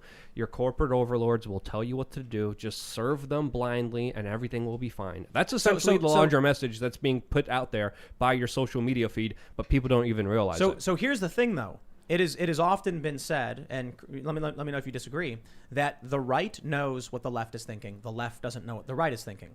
The right thinks the left is misguided. The left thinks the right is evil. And I've noticed that my friends who are very left, when they watch news, the only videos of Trump supporters they see are the worst of the worst. They've not interacted with Trump supporters. You know what? It makes sense. They don't live in these areas. Trump supporters, they're all over the place, but many in more suburban and rural areas. People who live in cities are in cubicles locked up and they can't get out. And they're not going to bump into a Trump supporter for the most part. And if they do, they wouldn't admit it. So they don't know. They see a video of some crazy fat redneck guy screaming about how he refuses to wear masks and he's spitting on people. And they're like, that's Trump and his supporters. Not realizing that you also have little old soccer mom who's just going out to buy a gallon of milk, who's also voted for Trump and supports him a great deal. They don't know that. So I see these people on the left completely clueless and assuming everyone on the right is pure evil. And then I see on the right, they understand that there are just mindless, what they call default liberals. So bridging that gap is the problem. But I think it ultimately comes down to, once again, the media. You've got people who just blindly trust the mainstream media, and you have people who don't. So how does this work? Well, the people who are watching or listening to this podcast have sought it out. They've gone to YouTube. They searched for it. Someone recommended it. They decided to check it out. On the other side, you have people who just turn on CNN and whatever Wolf Blitzer says is law. If you're only listening to the likes of CNN, you're probably going insane. Yeah. If you're going on YouTube and seeking out content, it's possible there's a lot of people who found crazy channels, went crazy too, but you're more likely to get a different array of content on YouTube. But people were shaped, people were groomed by these new algorithms, whether by YouTube or by Facebook, who started to work with, quote, authoritative sources. And slowly but surely, people started getting more Wolf Blitzer, more Anderson Cooper, and less the average person that's them. But that doesn't work. The average person that is like them, that shares an idea that's unique. That's not a corporate slogan. That's not working on YouTube. YouTube has created special authoritative sources, and they're all thumbs down into oblivion. Yep. Why? You cannot take an inquisitive person and feed them fake news and have them accept it. They watch Wolf Blitzer and they go, well, this is wrong. I'm not going to watch this. And then they come to this show. By the very nature of the structure, the people who are watching your show want to think, and the people who are watching Wolf Blitzer's show want to be told what to think. But think about, it's just kind of like the type of person you get there. And so if you get the type of person that's interested in your show and you try to give them that, it's just not going to work. But I do think that, look, you're right about what you said about the right understanding the left more than the left understands the right. There's actually scientific studies that can demonstrate that pretty conclusively.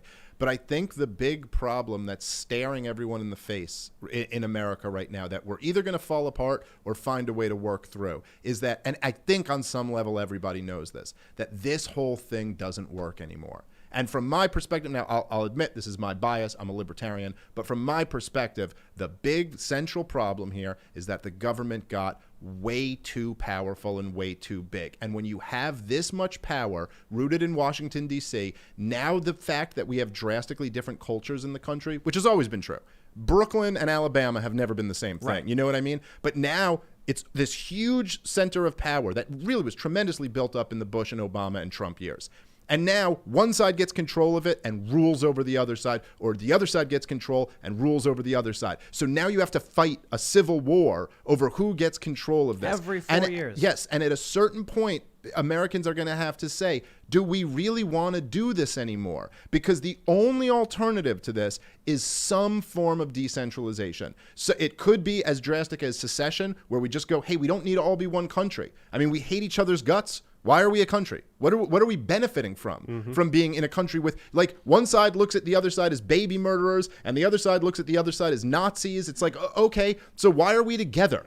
Would you ever be in a friendship with someone who you thought that about? Or the other answer, short of secession, is just decentralization. To scale back the power of the central federal government, allow state and local governments to have more authority, let people understand, we all have to accept that in Portland, they're not going to live the same way that they do in Florida and lots of other examples. And this is why it won't work. Because California is inviting of non-citizens into the country. And there are porous borders between California and the surrounding states. Yeah. And that means that if you live in, say, Nebraska, you have a very real threat to your laws if there are people who can enter easily. So let's say Nebraska says we don't allow, illegal immigration. They can enter in easily through California. There's no security. And they can easily pass from there into another state and then come into Nebraska. So then what do we get? Do we get state borders where they checkpoint Well, people? no, it all depends on the employment laws. Some countries benefit from literally what I would say is akin to human slavery and allow immigrants to come in and work for pennies on the dollar. Other states don't allow it and say, hey, if you're not a citizen, you can't really work here. And they don't incentivize this kind of corporate slavery of the immigrant class that essentially, in my opinion, exploits them and creates a lose-lose situation for everyone. Well, all you have to do, honestly, is not make it illegal to discriminate. So you just have to get rid of laws that, you don't need these forced association laws. And you can basically just say that, look, people have a right to discriminate and not let certain people into their communities, hire them at their businesses. And now, under current situations, you'll have big, fat lawsuits, but you'd have to get rid of that stuff. But the pitch to California would have to be something like, look, you guys can have everything you want if you're your own state. I mean, you got the votes for all of it. Now, the problem they're going to have is it's all going to fall apart and none of it's going to work, which they've already experienced with their train system and the Medicare for all proposals and everything. It just doesn't work. But you're going to, the only way, I understand what you're saying, it's just not going to work. And you're right. There's a lot of reasons to think it's not going to work. But this isn't going to work either, what we're currently doing. And so you have to almost go like, well, look, the pitch has to be, how much more of this can we keep doing? Yeah. Because, by the way, look, the next Trump might be 10 times worse than Donald Trump. He might actually be what the left thought Donald Trump was. Well, the Republicans aren't the likelihood that a Republican as we know it today wins in 4 years, I think, is slim. What will end up happening is the Republican in 4 years will be kind of like a center-left individual by today's standards. So, I should say by a true center-left individual. And it's because if someone like Trump, let's say we got somebody who had very, very similar policies, but was not, abrasive and was very charismatic, the media would annihilate them. They would say it's a smooth talking lie, just another Nazi. Look, his policy is the same as Trump. It would never work. So what's consistently happened is that the right is being pulled left every step of the way because they're desperate to appease the media. Well, that's not the right as much as it is the Republican establishment, but that's very true for the Republican establishment. And this is why they're smoked. It's not because of Trump. Trump didn't destroy the Republicans. Trump brought a whole bunch of new people into the Republican Party. Trump just got them more votes than they've ever gotten on a presidential ticket. So it's not that Trump destroyed the party. The problem is that the Republican Party deserves to be they have nothing to stand on. Right. Like what can the Republicans what does Mitch McConnell stand for at this point? Right. If you take Trump out of the picture, what is the Republican Party? Can they say that what if they conserved? Have they protected the Constitution? Do they have claim to the Bill of Rights? Do they have claim to limited government? Reducing the deficit? Right, reducing the government. Do they have any claim to small government? Do they have any claim to tradition of any sense? Cultural tradition. They stand for what the left stood for 10 years ago. Exactly. That's all they ever stand for. None of them would have the courage to oppose gay marriage. By the way, I'm for gay marriage. I'm not saying they should. I'm just saying they don't have a claim to anything. Look at McCain and Mitt Romney, and we go back all those years and where their stances were on cultural issues, and now look where the Republican Party is today. I think there's good things because I agree. Like I'm for gay marriage and I'm for freedoms and civil liberties and things like that. I actually lean left a lot on social issues too. I just think the woke left is particularly authoritarian about it. But one of the things Jack Murphy brings up is that it was the Republican Party accepting gay marriage that allowed him to actually vote Republican and support Donald Trump. In 4 years, there will be a Republican, I'm sure, and they will be substantially more progressive and more woke than anyone today. In fact, they probably will be, to a certain degree, woke. Yep. They'll probably be kind of like me, where it's like they used to be a liberal, they're kind of left on some issues, but they're called far right. Yeah. And they'll still get attacked and destroyed in the media.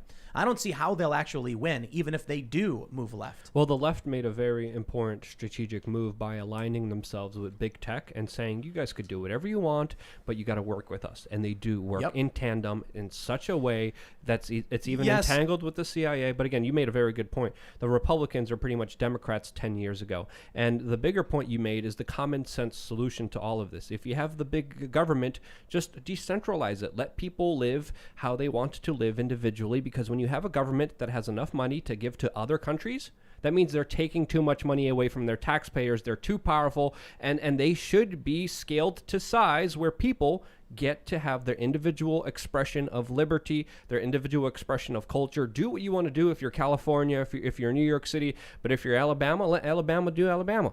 Let them do whatever they want to do. Here's the problem. The people who live in, give me a red state, Texas, right? A large portion don't want abortion to be legal, right? Issues like that. They say abortion is murder, it is violence, and they won't allow that in their country. So they will continue to fight at the federal level for Supreme Court justices to overturn what they view as abhorrent and what should be illegal activity. The left will say, we can't allow them the controls of federal government over everybody. Listen. But the federal government could just say it's a state issue. No, they can't, because the left will say, the right will say, we are not going to allow New York to murder babies. Yeah, but you know what? I don't think you're right about that, because the right has been losing for so long that just allowing Texas to ban abortion would be such a huge win for them. There's already, it's like, yeah, guys, either way, they can murder babies in New York. Okay, but at least now under this system, they're not going to be murdering them in your area now. And you know what? I think that would actually please a lot of right-wing people in Texas. And it would piss off left-wing people in New York. And they would still go for the reins of federal power to tell Texas what to do. Yes, probably, because that's in the fucking because the federal government incentivizes that's in it. The leftist mindset. If the federal government doesn't incentivize it and doesn't say we're going to rule for everyone, then it's a state-by-state issue. And individuals could say, I want to live in New York City where I have these freedoms, or I want to live in Texas where I have these different freedoms. But we should focus on protecting freedoms rather than limiting them. Listen, I completely agree with you, but I also think that this is getting to a point where this is less like an ideological preference or a suggestion, and this is more like a doctor telling you need a blood transfusion. Yes. Now, you might say, like, well, I don't know how we're going to get this blood transfusion, and it might be hard to do. It's like, okay, well, you're going to die.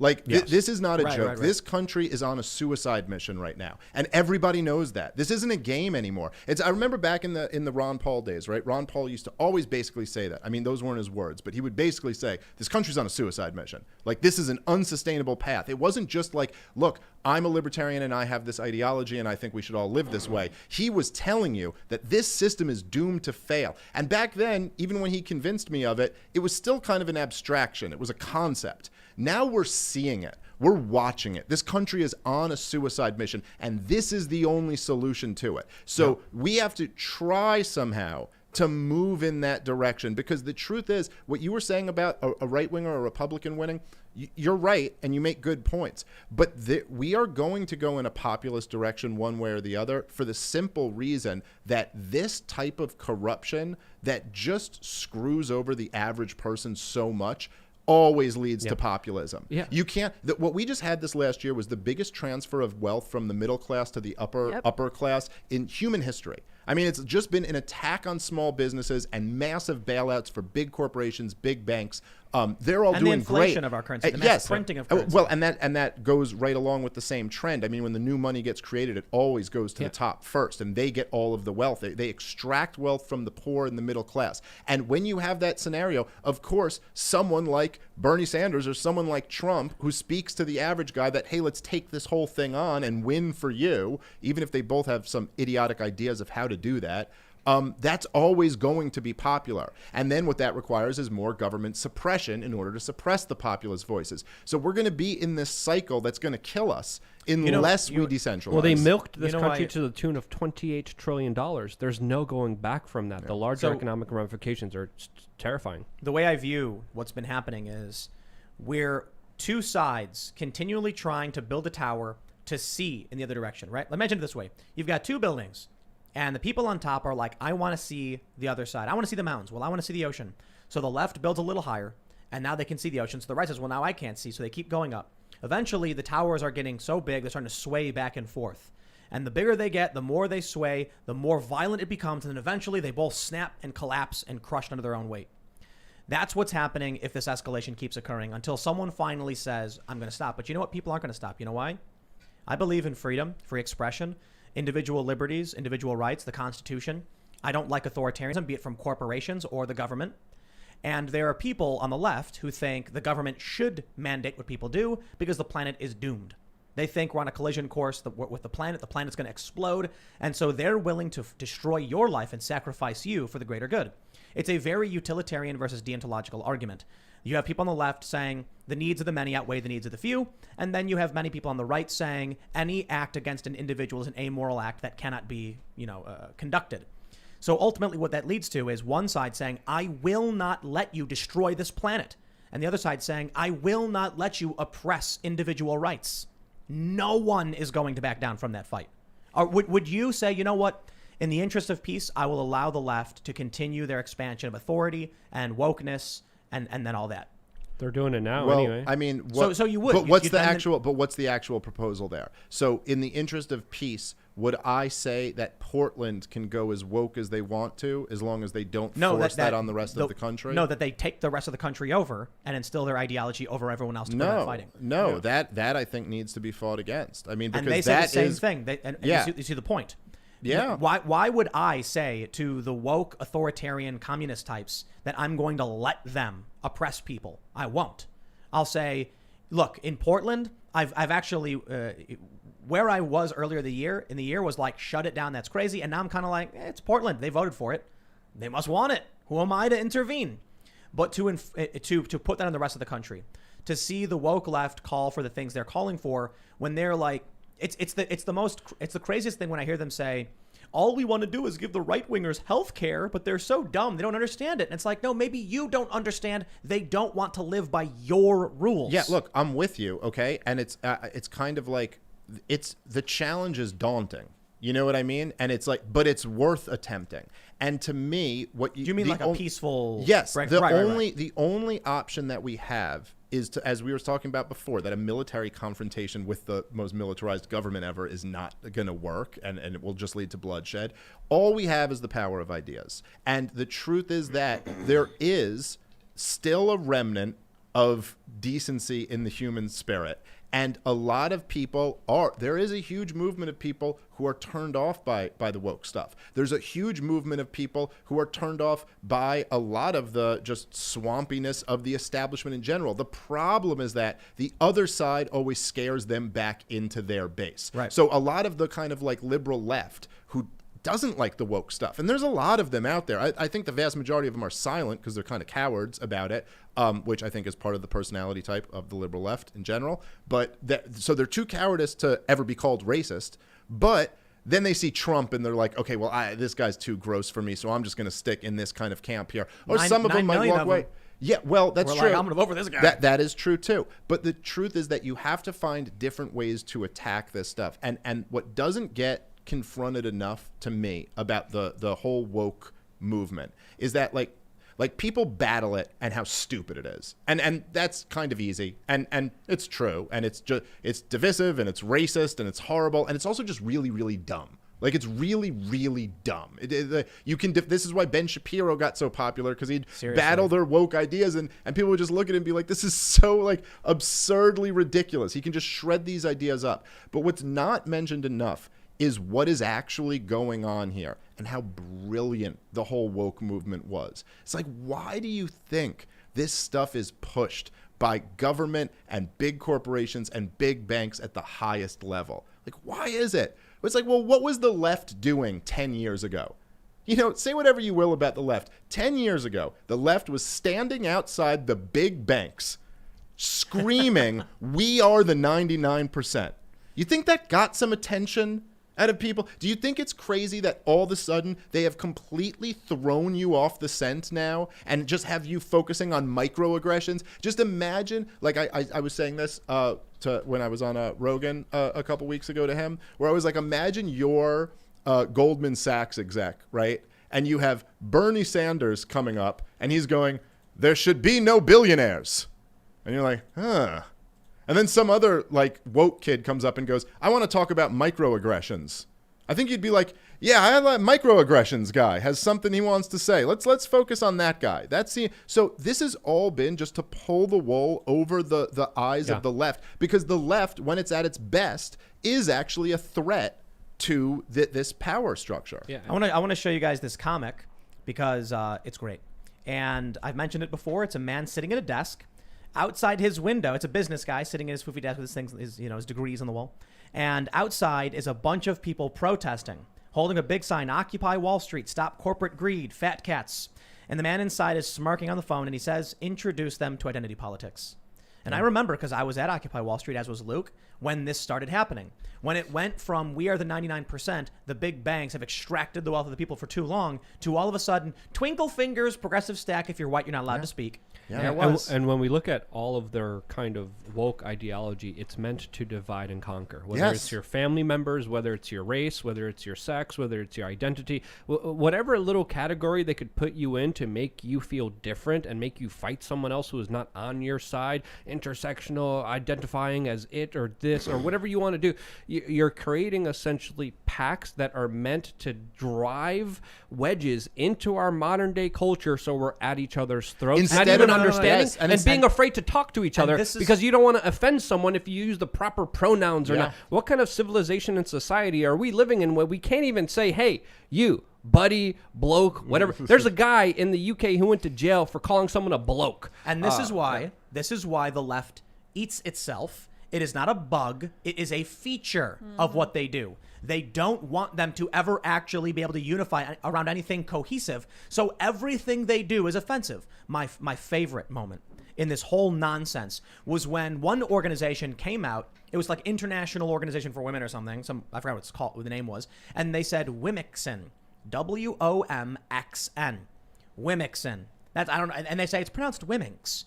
And they got attacked by the left. And they said using the word Wimixen is offensive because you are implying you need a special word for trans women, but trans women are women. How dare you say this? Yeah. So then they apologized and put it back to women, and they still got flack. Because women is an old patriarchal term that separates the genders that don't exist. Look, and the point is, they've created an ideology that is attacking itself on purpose so that it can't unify against anyone. Well, this is another thing. We used to talk about facts. We used to talk about evidence. Now we're talking about what are you? What's your identity? And I get attacked on this nonstop on Twitter. You're a misogynist. You are a white male. I choose not to even engage in that because I'm like, let's talk about the merits of this debate, and people don't. They want to it's look, they've turned the best aspect of the left against the left and made it a vice rather than a virtue. In the same sense that, look, what they did with the terror wars was they turned the right-wing impulse to be tough and protect your country and defend the Bill of Rights, this really beautiful, noble thing, and they turned that into slaughtering poor people in third world countries. Yep. They take this noble thing and they make it evil. They're geniuses.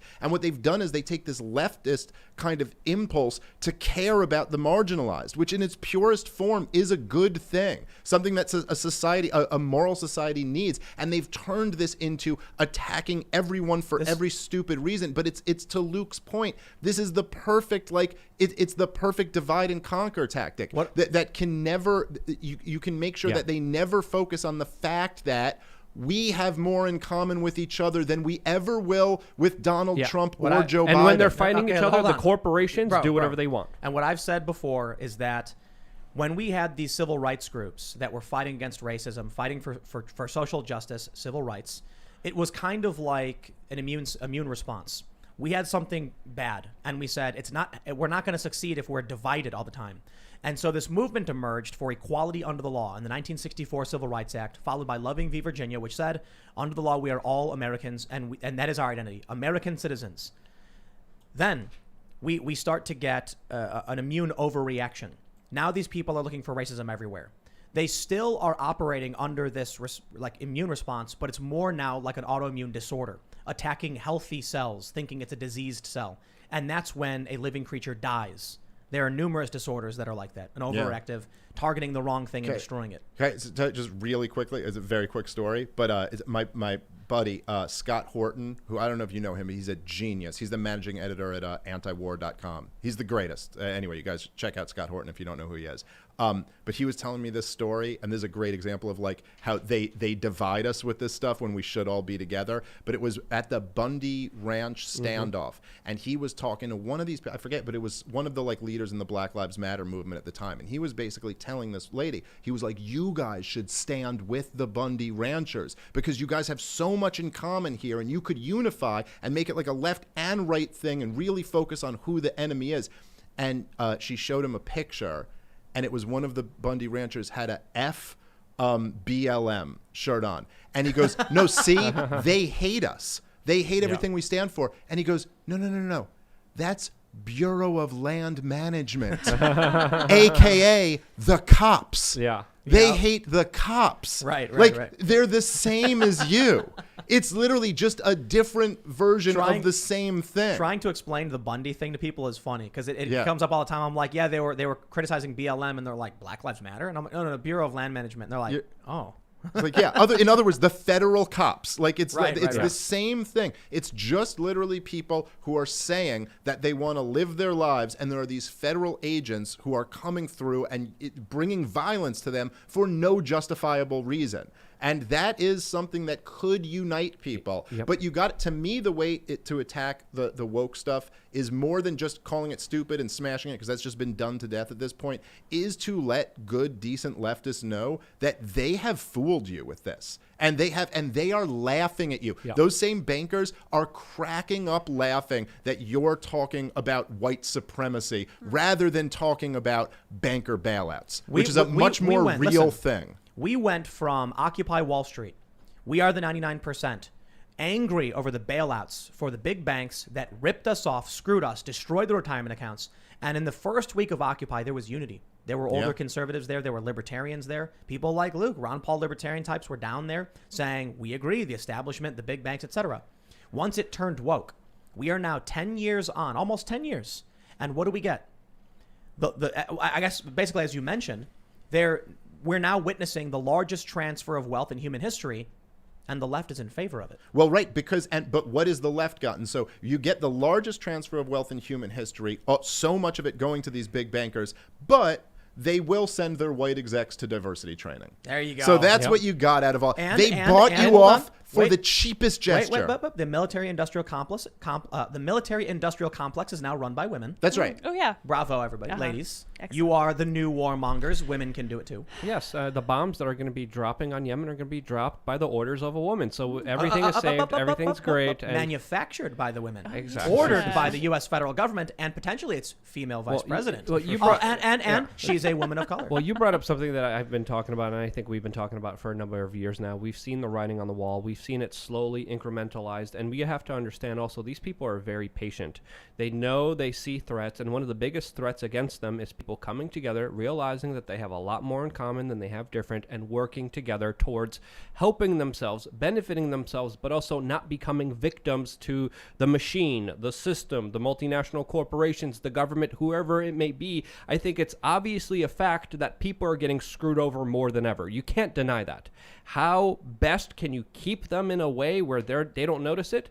Keep them in a constant state of fear, of fighting, of not knowing what's going to happen tomorrow. And I think this is the stage that we're at right now. Yeah.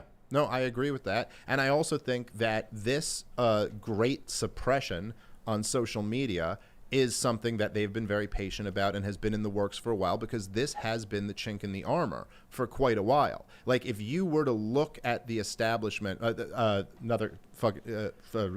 great economist, Trying so hard. I really am. It's so hard for me. It's like I could do the first half hour pretty good, but after that, it's really You're hard. breaking down. But this great economist, Bob Murphy, made this hilarious video years back. This was must have been like 2013, and he was like mocking being the advisor to the ruling elite.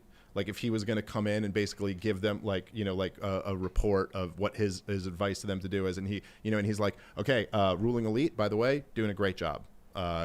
Control the currency, you control public education, you control the corporate press, you control the military, you can bomb whoever you want to. You guys really just doing an unbelievable job. But you got this problem, and it's the internet. And like, there's this really big issue here. And it's not just that somebody can say on social media, hey, I think Hillary Clinton is completely full of it.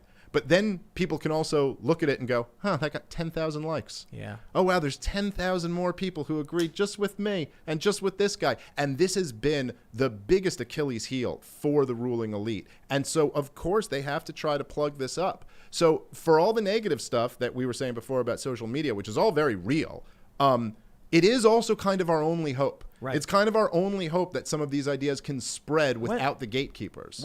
You know what, man? There was a meme or a video put out by a left-wing personality of people setting up a guillotine in front of. It was like in. What was it? Guatemala? What's Mexico? Yeah. It was Mexico. Yeah. Yeah, they set up a guillotine, whatever you pronounce it, in front of a government building, and they were like, hey, the right, we could be doing this together, and I'm kind of like, well, I'm not a fan of the Robespierre style, just randomly pulling people out of government buildings or anything like that. And I think we need trials, because trials make a statement to the people about what we tolerate. But yeah, the left and the right don't like what the establishment is doing. And the right and the left absolutely could at least agree on that much and say, how about we all vote for one thing? It's interesting that we saw, Brett Weinstein's Unity Party get censored because they don't like that. Over target. Yep. They don't like exactly. They don't like that stuff. I mean, look, there has to be. There are some issues, right, that you couldn't imagine would not get overwhelming support. And like just to take one really easy one, end corporate welfare. Yeah. I mean, you cannot tell me that no more corporate welfare. Every freaking billionaire in this country is on welfare. So don't give me arguments. Don't give me arguments about socialism versus capitalism. This is the absolute worst of both no one supports. I got to give a shout out to Shoe on Head, because she tweeted, she said, Rightos, this is what Bezos took from you. And it was Parler shut down. And she was like, how about we get revenge by redistributing his wealth? And I thought it was hilarious, because I'm like, I'm sure a lot of conservatives are going to be like, do it. Yeah, well, that's right. But at the very least, even if you're not advocating going and taking what they have, how about don't take from the middle class taxpayers and give to them? Exactly. I mean, can we at least, you can't tell me that wouldn't get 90+% approval. Well, but no one there's no political will to do it. The bailouts, the big banks from all these different companies, but really the omnibus bill was kind of like, it was no longer that people were being pissed on and being told it was raining. They were now looking up and seeing who was doing it. And I'm like, left and right, you guys can hug on this one, right? Yeah. And be like, look, you can argue about whether or not someone's the right identity or whether they hold the right beliefs, but can we all agree right now they're peeing on us and we should stop them from doing it? Yeah. Then afterwards, we'll take a shower, we'll get some new clothes, then we'll go back to arguing.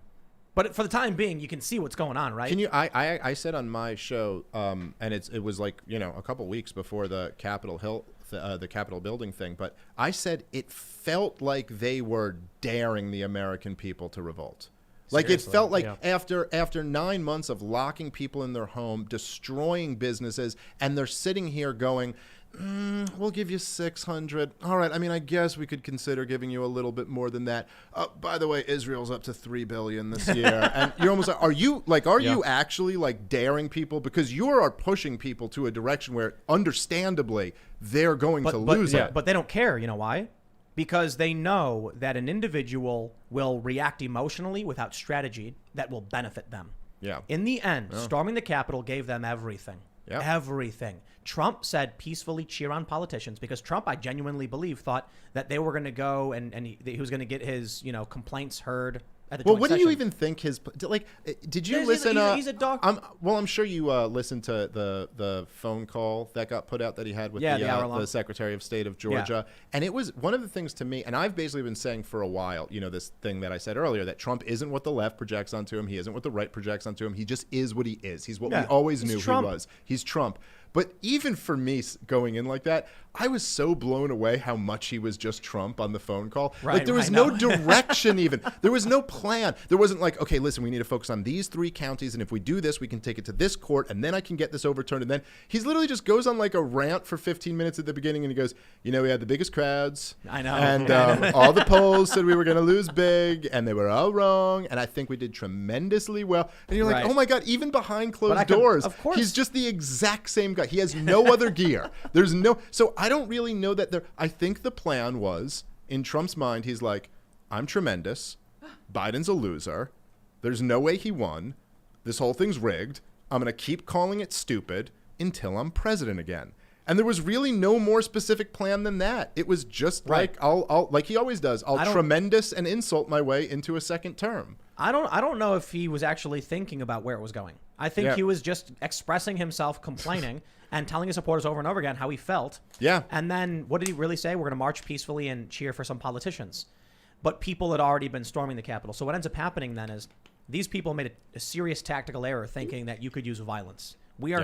Yeah. I had a lot of people in the comments say, oh, but Tim, look at these historical moments. And I'm like, bro, they didn't have Twitter back then. They didn't have YouTube. They didn't have social media. You really have to think about this, okay? You go back... Man, this is crazy to think about. Watching Pirates of the Caribbean, right?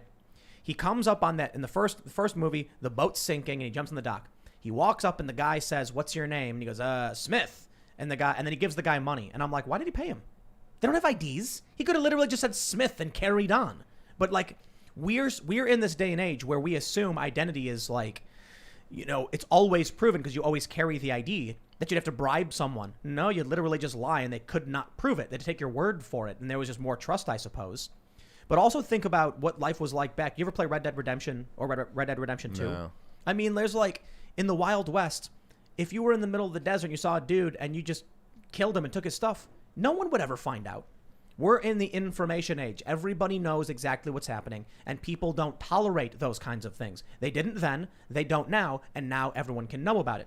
Which means you win by having the moral high ground and proving you are just and correct and right and outwitting your political rivals. Yeah. Not by running in, yelling, and banging on glass, and then they point at you and say, they're the problem, and this proves it. You made a very good point talking about how it was almost as if the establishment was asking for trouble with that $600 debate that was maybe $2,000. But we also have to understand this is on the backdrop of a lot of these politicians saying you must be locked down. You must stay inside. Your business must close. You must lose your life and how you lived it normally before as I go out to a restaurant and spend thousands of dollars indoor dining. I'm going to get my hair cut. I'm going to do what I want. As, of course, people were just left losing everything in front of them. And we still haven't dealt with the significant financial ramification that is still not here from that huge, large event. It's going to be gone for years, dude. I was just I was driving around the other day on the Upper West Side of New York City where I used to live for years. And I was like heartbreaking.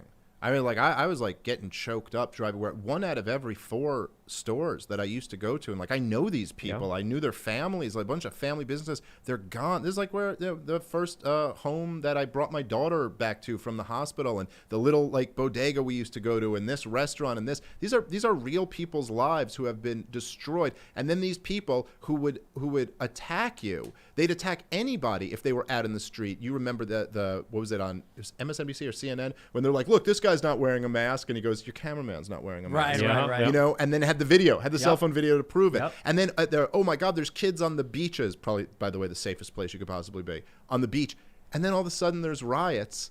And you're told, no, that's okay. Yeah. Or a politician going out to dinner, that's okay. No, the so riots, yeah, by the end of the year, I understand where people are like ready to lose their minds. How could you not understand? Well, we got to go to Super Chats. Well, just really quick, according to the science, it was Black Lives Matter that stopped the spread of COVID. Yes. So that was the University of Colorado, I believe, Boulder. So we just need a little bit more riots. Yeah, and we need more riots. They said, I forgot what their logic was, but that the It kept people protest for Black indoors. Lives Matter resulted in more people being indoors, which Yes. slowed the spread, which makes no sense because they were all gosh. outdoors.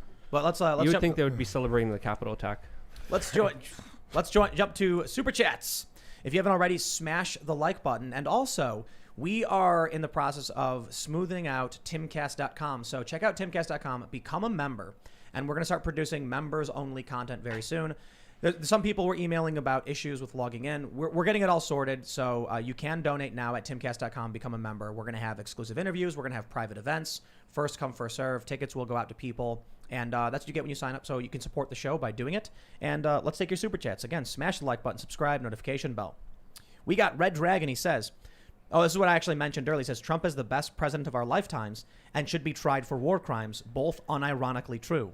And we talked a great deal about that, and good point. Yep. Scott Hale says, wish I could travel through timelines where Trump wins the election and see how the left reacts and the news justifies it, just how drastically it would be different. I mean, I definitely think so. The stuff we were hearing from like Project Veritas of what these people were saying about if Trump wins, it was going to be worse than what we're seeing now. No question. Sure. Let's see. McHatton talking about Bitcoin so much. If you have no internet, you have no money. Bitcoin is shadow steel. Make people change money, then shut down access. Look how easy ATT bomb took out major region, except Bitcoin can be put in cold storage and transferred offline. There are ways to do it. Let's see. And for that matter, it's like you could burn money, like you could destroy physical paper. So someone could hack your account. There's a lot of security issues with everything. FDR just came and rounded up people's gold. I mean, the government can do a lot of stuff if they want to. Yep. Trent Lamalino says, Dave is the reason why I joined the Libertarian Party. Dave hit them with the skanks hands. POTP. The Libertarian Party, man. I love that meme. Libertarian ideals versus libertarian candidates. You know what I'm talking about? Yeah, of course. Foxes. Yeah, but I'll tell you, man, that's beginning to change. There's this the Mises Caucus in the Libertarian Party. It's like an insurrection, not an insurrection, but an insurgency, I'll say, within the Libertarian Party that's really making it the home of like the Ron Paul revolution, and I'm a big part of that, and I highly recommend people check that out. For borders or against borders? The basic libertarian position is that borders should be private, essentially. I mean, that's like the true anarcho-capitalist position. I don't know if the Mises Caucus has like a plank on borders, but what they focus on is like hardcore Ron Paul issues, end the lockdowns, end the wars, end corporate bailouts, all that like really good libertarian stuff. Highly recommend people go check out the Mises Caucus in the Libertarian Party. Drew Jones says, so glad you got Dave on. I'm very grateful to have someone like him carrying the cultural torch for libertarianism. He should be a regular with Luke. Oh, yeah, whenever. Come on down. What is Skank Nation? Is that? Oh, it's my comedy podcast is called Legion of Skanks. Yes. Legion of Skanks. With Louis J. Gomez and Big J. Okerson. Two funniest people on the planet. Political Pothead says, what's good, Dave? I live in Staten Island and just switched my party affiliation to Libertarian. I voted for Larry Sharpe. Since New York needs school choice, McConnell doesn't understand his base. Trump's approval is up since Capitol. In some polls, it's way down, depending on which one you look at. Which polls do you trust? Rasmussen has him up, and, Politico has him way down. Yeah, who knows? Yeah. Are you familiar with Larry Sharpe? Yeah, Larry Sharpe ran for governor in New York. He's a great guy. And, it's a pretty tough uphill battle to run as a libertarian in New York. But he called out Cuomo. It was pretty beautiful. Mr. Beard says, Wyoming here. Congrats to Liz Cheney on her last term. She is out in 2 years. Let's I hope. wouldn't be surprised. Shalom, I don't know, Out Mezguin says, GOP is dead. Time for a new party or make Libertarian a real party. I mean, maybe that's the path. The problem is, we had, who was the woman? I can't believe I'm forgetting her name. No, I can. Jo Jorgensen? Jo Jorgensen. Oh, yeah. No disrespect, but she came out with that statement about anti-racism. And I was like... Oh, did that stick out to you? Did that one bother you? Yeah. No, well, I know. I know. I'm arguing with libertarians about this stuff. When a libertarian says, you must do something, I go, whoa. Well, and then wait a minute. Look, that was a really stupid blunder that, by the way, I don't think was put out by her. I think was put out by whoever was managing your Twitter. But there's no excuse for that when you're running a presidential campaign. Yeah, that was a big mistake, and Doesn't the Libertarian Party oppose civil rights law? Like you were saying, make discrimination legal. Well, I think the Libertarian Party, or I don't know what the Libertarian Party, but libertarians would oppose one aspect of the Civil Rights Bill of 1964, which is the forced integration of private businesses. And the woke left agrees. Oh, it actually worked really well with what Jo Jorgensen was saying, because in California they tried pulling that out of their constitution, the non-discrimination laws. They absolutely want to discriminate. They agree for totally different reasons. Yeah. So it's like, I guess maybe that worked. Yeah, it was. There were a lot of problems in the presidential campaign. Jo Jorgensen is like a good person. She didn't run a good campaign. Didn't she want Alan Dershowitz to be on the Supreme Court? Yeah, she put that out and then apologized for it right afterward. It was, look, man, like what? The campaign was just a mess. And yeah, she put out a list of Supreme Court nominees and he was one of them. And then everyone's like, what are you doing? And then she was like, no, actually, we take him off of it or something. It was just ridiculous. Yeah. I had when I was voting in Jersey, they had a thing on the back where it was like write in for like school board or whatever, and I wrote in Ron and Rand Paul because I'm like, there you go. I'm not gonna write in and like I'm not gonna vote for someone I don't know or write in a name, and so I'm like the only people I would actually trust not to make things worse are the people who typically vote no on things. That's the interesting thing about Ron Paul that I always really liked is that I disagree with him a lot on certain social and cultural issues, but he was kind of like, I'm not gonna vote for empowering the government, and I'm like, okay, so then you're not gonna get in my way. You know what I mean? Like, you're not going to impose on me, so why should I care about what you personally believe? Which is really the way it should be. And the truth is that even if you're a very culturally conservative person, all you have to do is look at what the government has done to this culture. They've completely destroyed it. And so there's nothing more destructive to community, to cultural bonds, to the tradition of family and religion than big government. And this is how it always works. Daniel Maxwell says, I do not think impeachment of President Trump is going to have the effect they think it will have. It could instead blow up in their faces in the worst way possible, which is not good for anybody, but might be better than the alternative also. I think they need to. I think it's a bad idea. It's fruitless. It's pointless. They're not going to convict him in time. If they're worried, I see this meme where they're like, I rented out my pool house to a bunch of my friend, and a bunch of his friends trashed the place. Their lease is up in 20 days. Should I in 2 weeks? Should I let him stay or kick him out now? And everyone's like, duh, Trump should be impeached now. Yes, the eviction process takes 30 days. Even in the real world, the analogy makes no sense. You can't evict someone right now. You have to give them a notice, and then you go through a court proceeding. And then you know what happens when you try to evict them? They can actually stay longer. People don't get this. They could challenge it and ask for a continuation, and the judge might say, sure. So if they're up in 14 days, maybe just sit back and say, well, they'll be gone soon. They're planning on leaving. They're not happy about it. They're going to trash the place. I get it.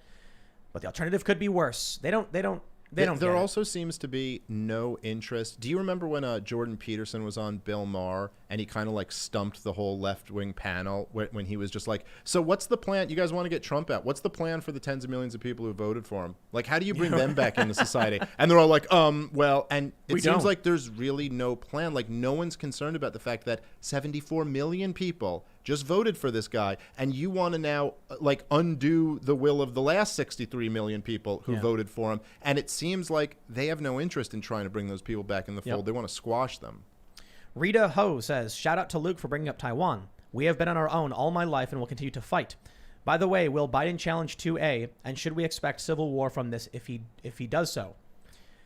Yeah, I mean, that's one of the big clash points. Well, look, he wants to ban online sales of firearms, accessories, and ammo. He's now got the Senate and the House, and they are going to pass sweeping gun control legislation. It is going to get bad. Yeah, for all of us who have been saying for a while, and I'm guilty of this, who are like, look, they'll never come after the guns because that'll be a civil war and they would never overreach that much. Yep. Or like, I don't know. I mean, they locked everybody in their house all year Yeah. and no one really Trump- did anything about it, so maybe they will. Trump went after the guns and banned bump stocks. He pretty much made a population of the United States felons overnight with just a decree, going further than the ATF ever even wished to go. Yeah. Akipot says, Tim, Dave, the problem wasn't simply that Trump didn't understand. It's true he isn't primarily intellectual. It's that he doesn't have the connections. He isn't a connected, cool political insider. They hate him. Classism. No, but you know what? That's still kind of a cop-out. Donald Trump put Douglas McGregor in as the top advisor at the Defense Department after the election.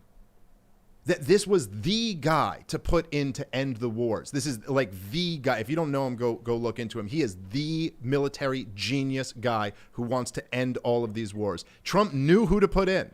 He just decided to put him in at the end. He didn't bring him in at the beginning. He brought Bolton in before he brought that guy in. Do you know that the American Conservative wrote an article? I think it was who does that? Is that who's the guy who does that? The American Conservative. I'm not sure. It's been a while since I read the article. He said, "Fire Bolton, hire Tulsi Gabbard."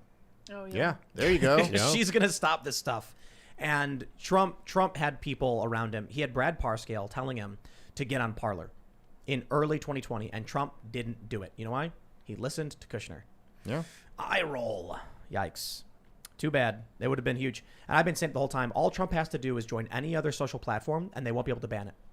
Because it would be too big, it would be too much. But Trump didn't do it. The Republican Party, Donald Trump, and all of these people just did not understand what was happening in this country. It is mind-boggling. Yep. 88 million people would have followed.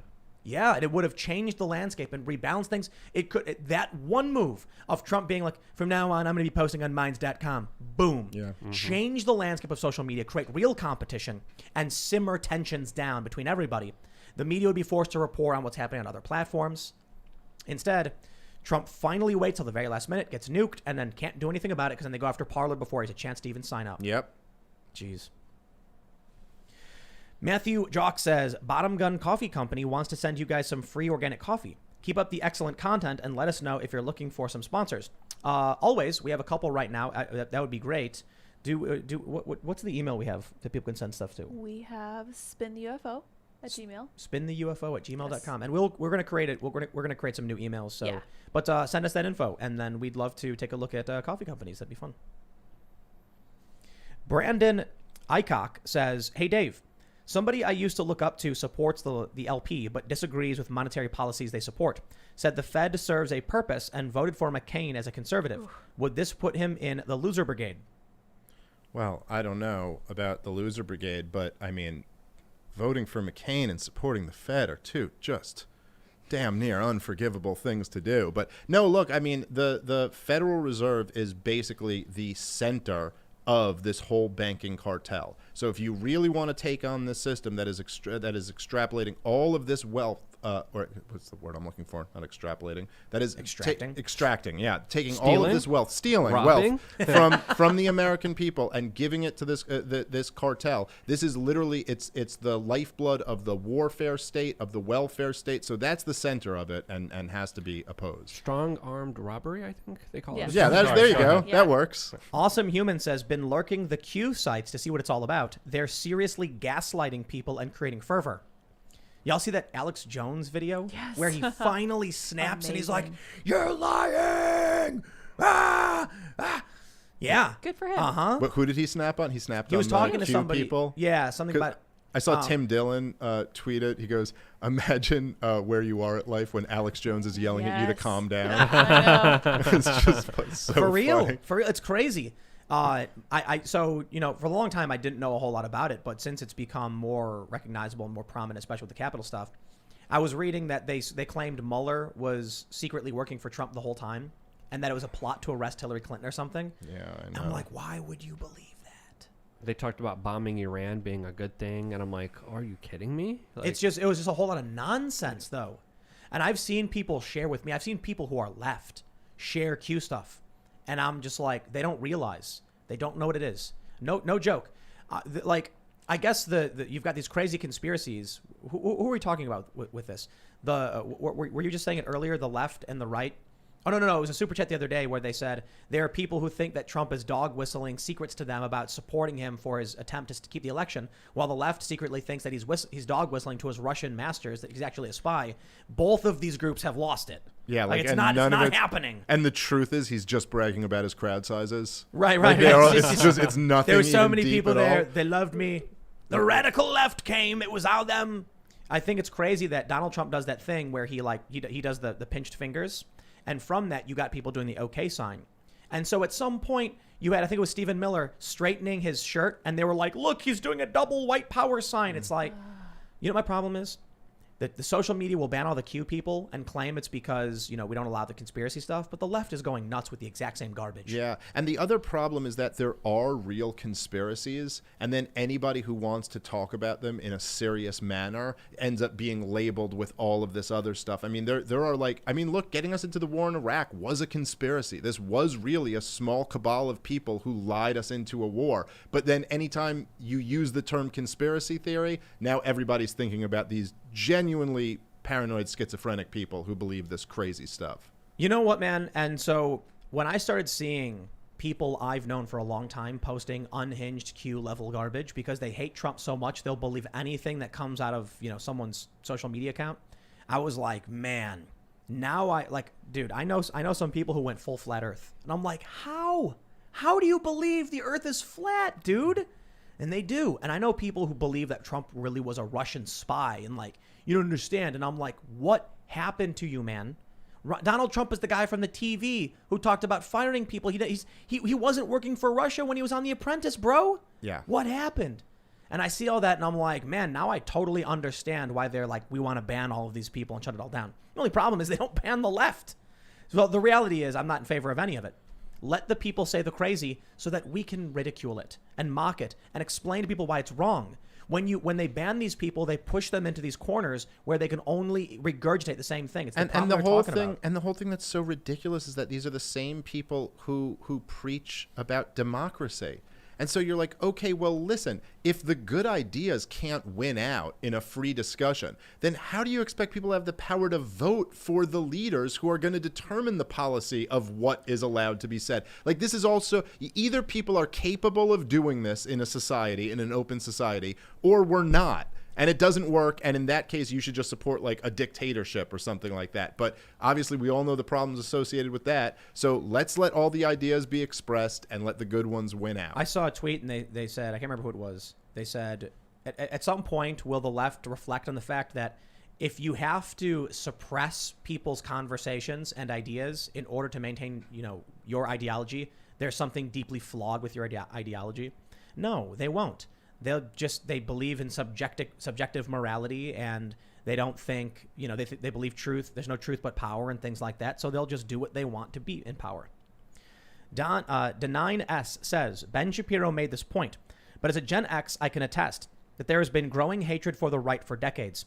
Republican politicians don't fight back. When Trump ran for president, people finally saw someone who will hit back. Yep. That's for sure. All right, let's see what we got here. It was a weak punch. Chris Brown says, for having Dave Smith on the show, the libertarian philosophy and NAP is the only hope for a better future. It's very likely the greatest accomplishment in human history. It is a philosophy that is underrated by everyone. I agree in many ways, and I wish we had more people who adhered to it. The challenge I see is a lot of countries don't. Like, China's never going to agree, or they'll tell you they do. Like, oh yeah, you're right. Non-aggression principle. That's great. And they'll go behind your back and, undermine your economy. Well, look, I mean, the non-aggression principle is a principle. It's a moral principle that says it's immoral to initiate violence against peaceful people.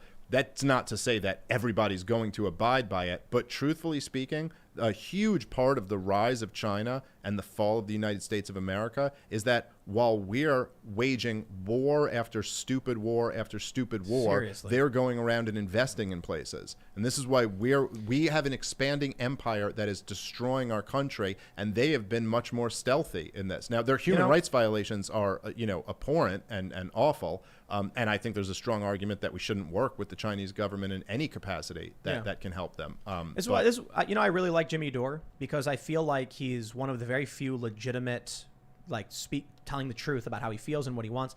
Very lefty, totally for Medicare for all. but he calls out the wars, the corporations, the crony politicians. And then I look at a lot of these progressive personalities, and they just toe the establishment line, but they add in Medicare for all. Yeah, we agree. They'll be like, we like Bernie. Go Joe Biden. Woohoo.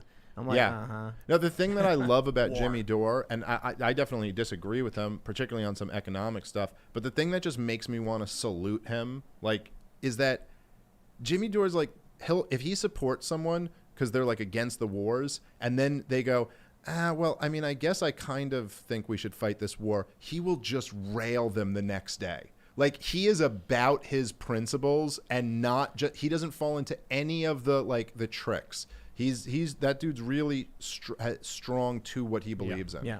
Somebody mentioned Pelosi is missing from Congress. Have you heard that? No, I'm not seeing I remember seeing a hashtag. Somebody said it had been 2 days since she's been there.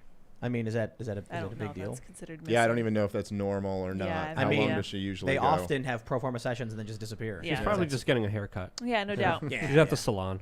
She's out partying. I mean, maybe. Their big victory. Gareth Green says, do you know anything about the housing crisis in California? Policies to protect property values and so forth are quite rampant. It's classist, if not racist. I actually don't. I know they have a serious homelessness problem. Cost of living is insane. All right, let's see. Kyle Cameron says, you guys are so wrong it hurts. The Republicans' comeback is 2024. Someone also said, though, that Trump is center-left and that if they can't run him, then they're doomed. Trump is moderate. That's, even I mentioned this, Vox.com wrote an article calling him a moderate back in, I think, 2016. Yeah, there wasn't really too much that was super radical about Trump's policies that he proposed, especially compared to other presidents. I think it was more like his personality and stuff like that. But yeah, he was kind of like an 80s Democrat. I mean, like, yeah, right. I'm kind of skeptical about wars. I want to control immigration because it drives down wages. I'm not really into these free trade deals. I mean, that could have been an 80s Democrat. Yep. Let's see. Max Mulvihill says, thanks for having on Michael Malice's better half. Better half. Let's see. Ryan says, BuzzFeed News is reporting Capitol Meemaw was not taken at the D.C. riot, but a picture taken in Topeka, Kansas. Yes, I heard that. Correction. Aw. We had that photo of that little old granny waving a little flag, and everybody thought it was at the Capitol, and that's my bad. I should have looked into it. I just made that assumption because, I wasn't paying attention, doing a better job. I was sad to lose that one. I know. That was good. Yeah, that was a great one. Super cute. I mean, it's still a good picture. What was she? She was protesting in Topeka? Yeah, yes. All right, let's see. Nelson Karayanis says, are you guys familiar with Foucault's boomerang? What are your thoughts on the idea? Also, I feel historically we are closer to the Reformation era with the internet being the new printing press. Are you familiar with that Foucault's boomerang? I think I've heard of it before, but I don't know. Not familiar. Yeah, I'm not. Path of Resilience just said, spot on, Tim. I don't know to which you are agreeing with, everything. But everything. Fantastic. I love it. Mike, Mr. Hunt, first name Mike, says, didn't come here to watch, didn't come by to read comments. I just read the title and will express what we all know. Powder keg. No one is considering the real horror of all of this while they, the left, do terrible things. Yep. Let's see. The Nickerman says, thanks, Tim Fool, amen, and a woman brother. All right. All right, let's keep going. Fall Kun says, Trump needs to start a MAGA party. Let the Republicans figure out where to get votes when we all leave, and that's all that's left are establishment voters. Yeah, they'll get like 10% of what they got before. I think Trump's the one man, right now, the person who can break the two-party system. I really do think so. Yeah, but the issue is that Donald Trump has now been silenced on social media. Mm-hmm. Donald Trump is 75 and fat. And I'm just saying that's not the best position to be in now to start something. It's a movement. Not about, I'm not like just saying it to insult him. I'm just saying he doesn't have Twitter anymore. He doesn't have a TV show anymore. So he's got to figure out now if he's going to be the guy to lead some big movement going forward, needs to how he gets his voice out there. No, he makes the endorsement and his son runs it, or his sons run it. And then they encourage all the supporters to say, if you support, Donald Trump and everything he stood for, then we're going to be pressing a new party because the GOP did not have our backs. Yeah. And we're going to send a message. And I'll tell you this, there are a lot of people, what I've been basically hearing is people saying, if you've already lost to the Democrats and expect to lose again, vote for a new party because the Republicans don't deserve your support. Yeah, I've heard a lot of people saying that too. I got to say, I think that we are going to see the Trump family get crushed. I think they can't let them, they just can't let these guys maintain this, because this is the only group that really poses the immediate threat to them right now. And I think we're going to see them all silenced on social media. And I really wouldn't be surprised if they try to bring criminal charges. Not just that. Trump. I mean, people are looking at sedition and conspiracy charges for being at the Capitol, facing at least 20 years. That's going to send a very big chilling effect to a lot of people. Yeah, sure will. Stefan Luna says Joe Jorgensen made Gary Johnson look like Murray Rothbard. That's saying a lot. Yeah. That's a big statement there. Yeah. I don't know quite if I agree. I 100% agree with that one. Oh, man. Brittany Hart says Larry Sharpe 2022 or 2024. I voted for him in 2018.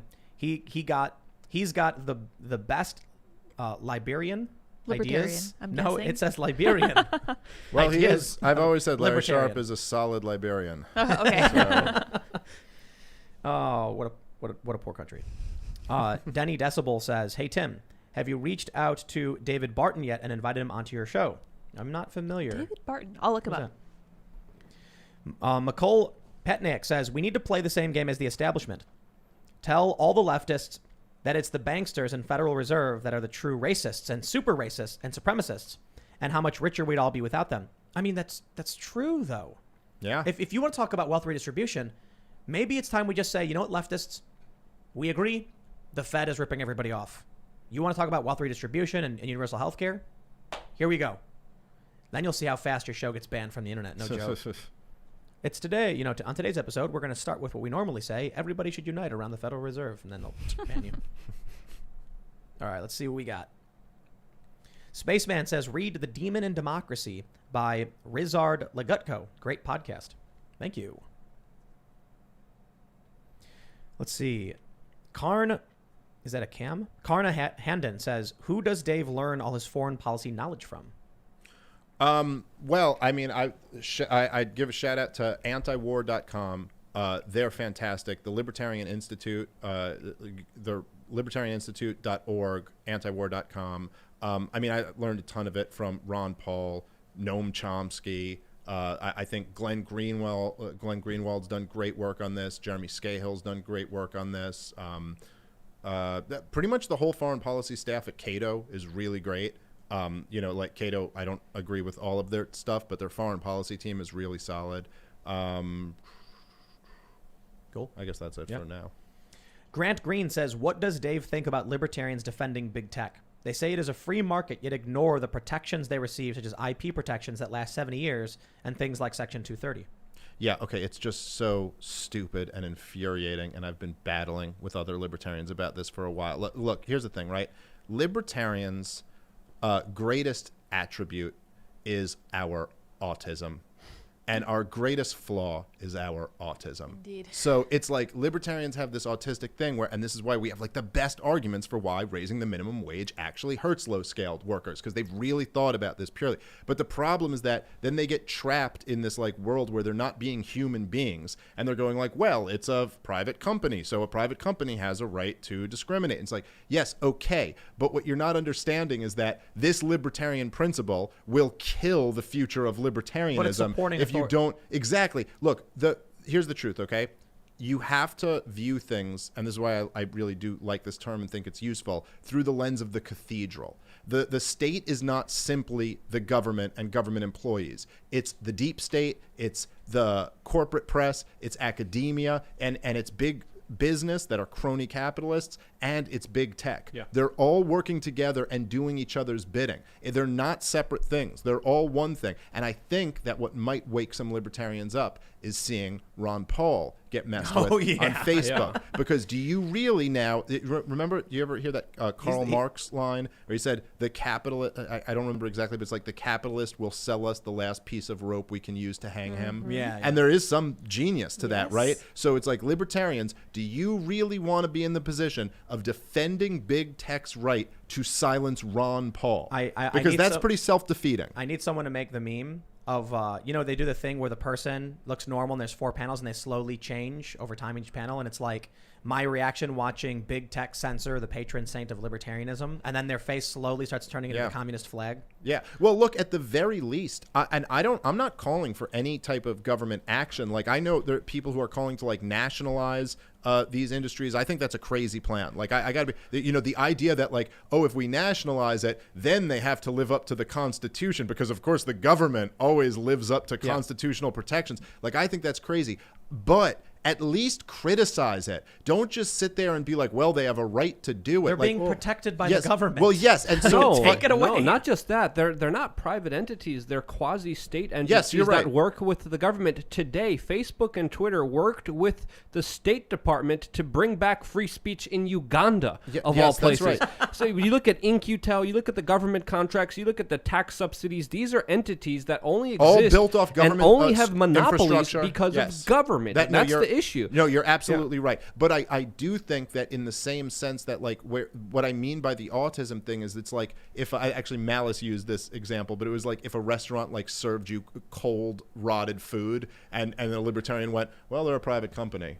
And it's like, well, why is your response to say they're a private company? The response should be, this is like awful. Don't serve this. This is terrible. But I do think, honestly, I think your podcast on Rogan, when you basically told Jack Dorsey and whoever that lawyer lady was to their face, like how, and just destroyed them in that debate, I think that's like the most powerful thing. Like, we need a lot more of that. People exposing them. My respect to them doing it. I genuinely believe they thought that they were going to walk in and it was going to be like, here's why we banned Milo. And then I would go, oh, well, I guess. They were not prepared. I remember one part, I mean, it's been a little while since I watched this, but there was one part where you like just went on this awesome little like rant, just destroying their entire worldview.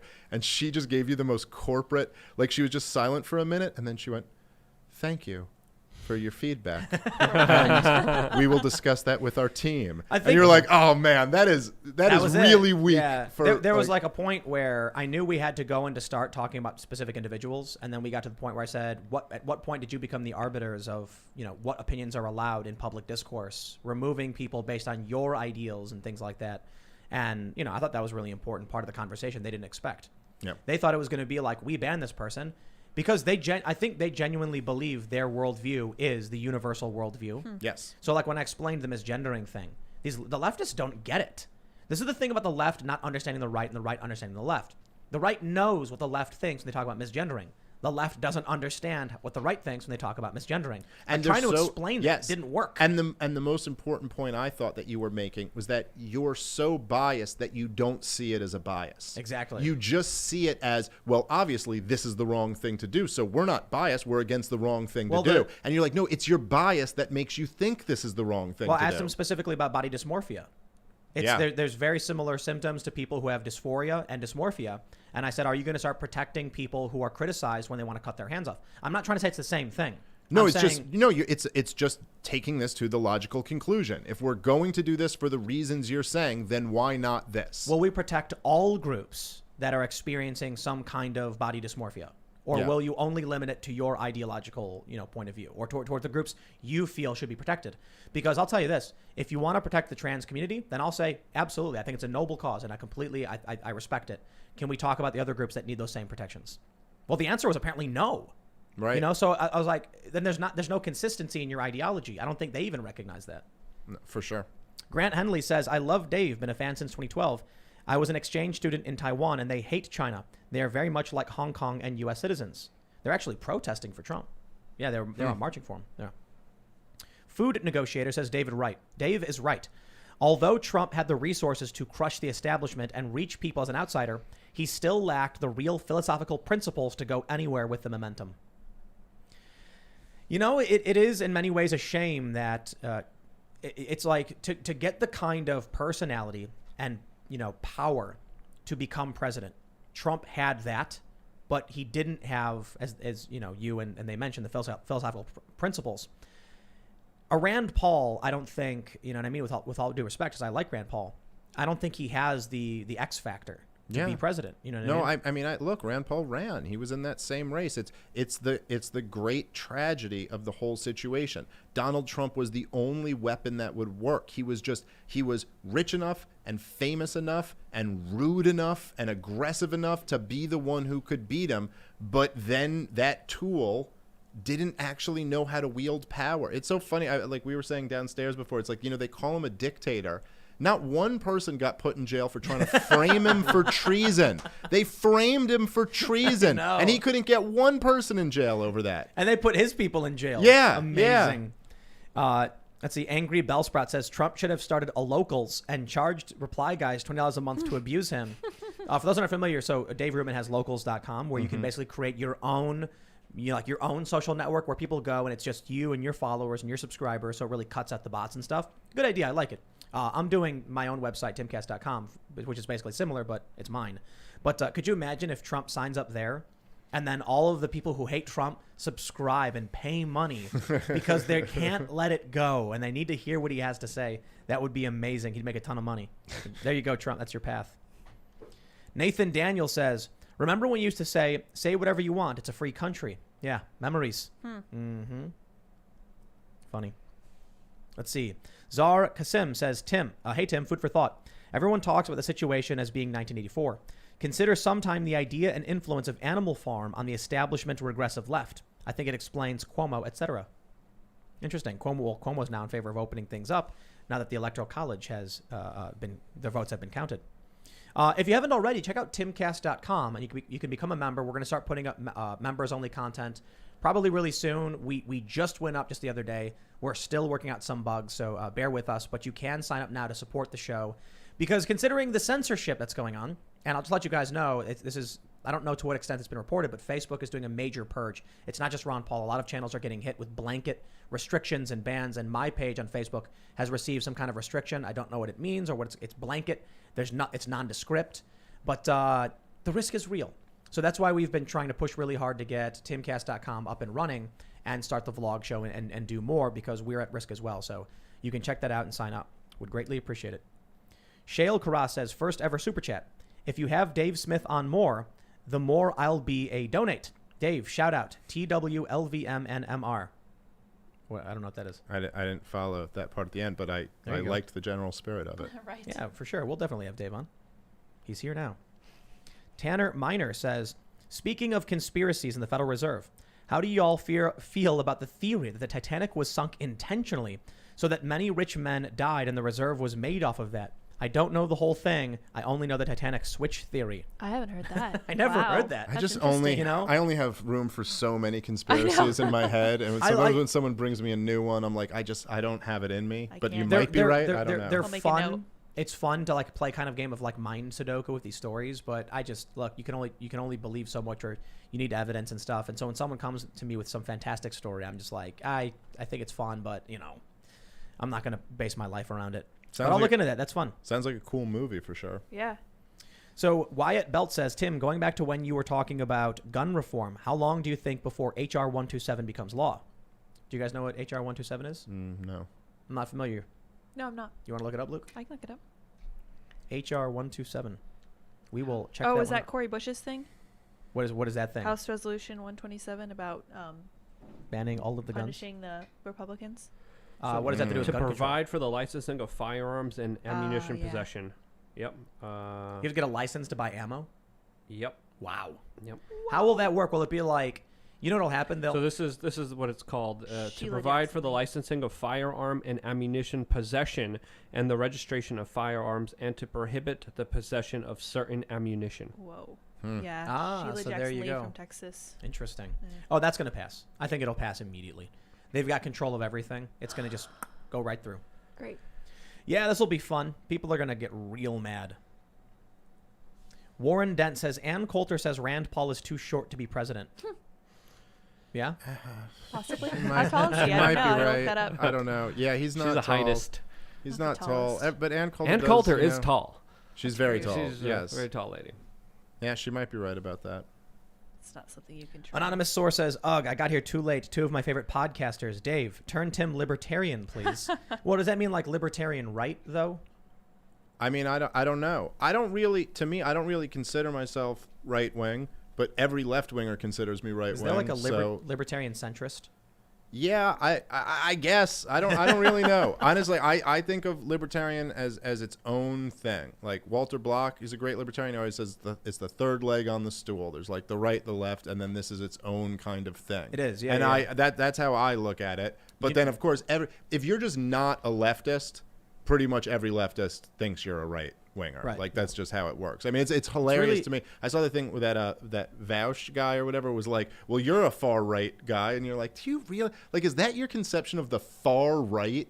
Is you? That just seems so bizarre to me. A mixed race pro universal health care, like liberal. Yeah, a liberal is the easiest way I can put it. Yeah. How many times have I done podcasts where I've explained my position on supporting universal basic health care supplemented by private insurance? And I'm like, that's not right wing. It's like center left leaning. It's a little bit more into left than just left of center, but it's not far left. Well, actually, it is fairly far left, actually, to be honest. I mean, you oppose like some of the like crazy excesses of the woke stuff, but like culturally, politically, there's nothing about you that's far right. It's just if you're not in lockstep with them, then that's the only box you have to be put in. That was funny when he called me far right. I was like, dude, did you read like a meme board that called me far right? Because I had I talked about border, protections or something. Right. And it was like, that was the only thing you heard about me. Because Bernie Sanders was in favor of it.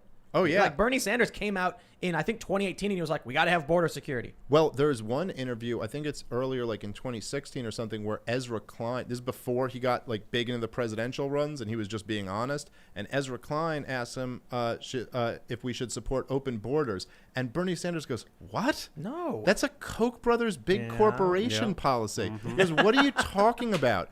You want to which by the way kind of makes sense from Bernie's perspective because it doesn't. Well, it also just doesn't jive with any of his policies. Like, look, you can argue, and I think fairly consistently, that if you have like no welfare state, none of that stuff, then you can have an Ellis Island situation where people come in. But if you have like healthcare, housing, education, all of these things paid for by the taxpayer and open borders, they're impossible to work together. This goes back to what we were talking about with Occupy Wall Street and the left becoming fractured and all that stuff.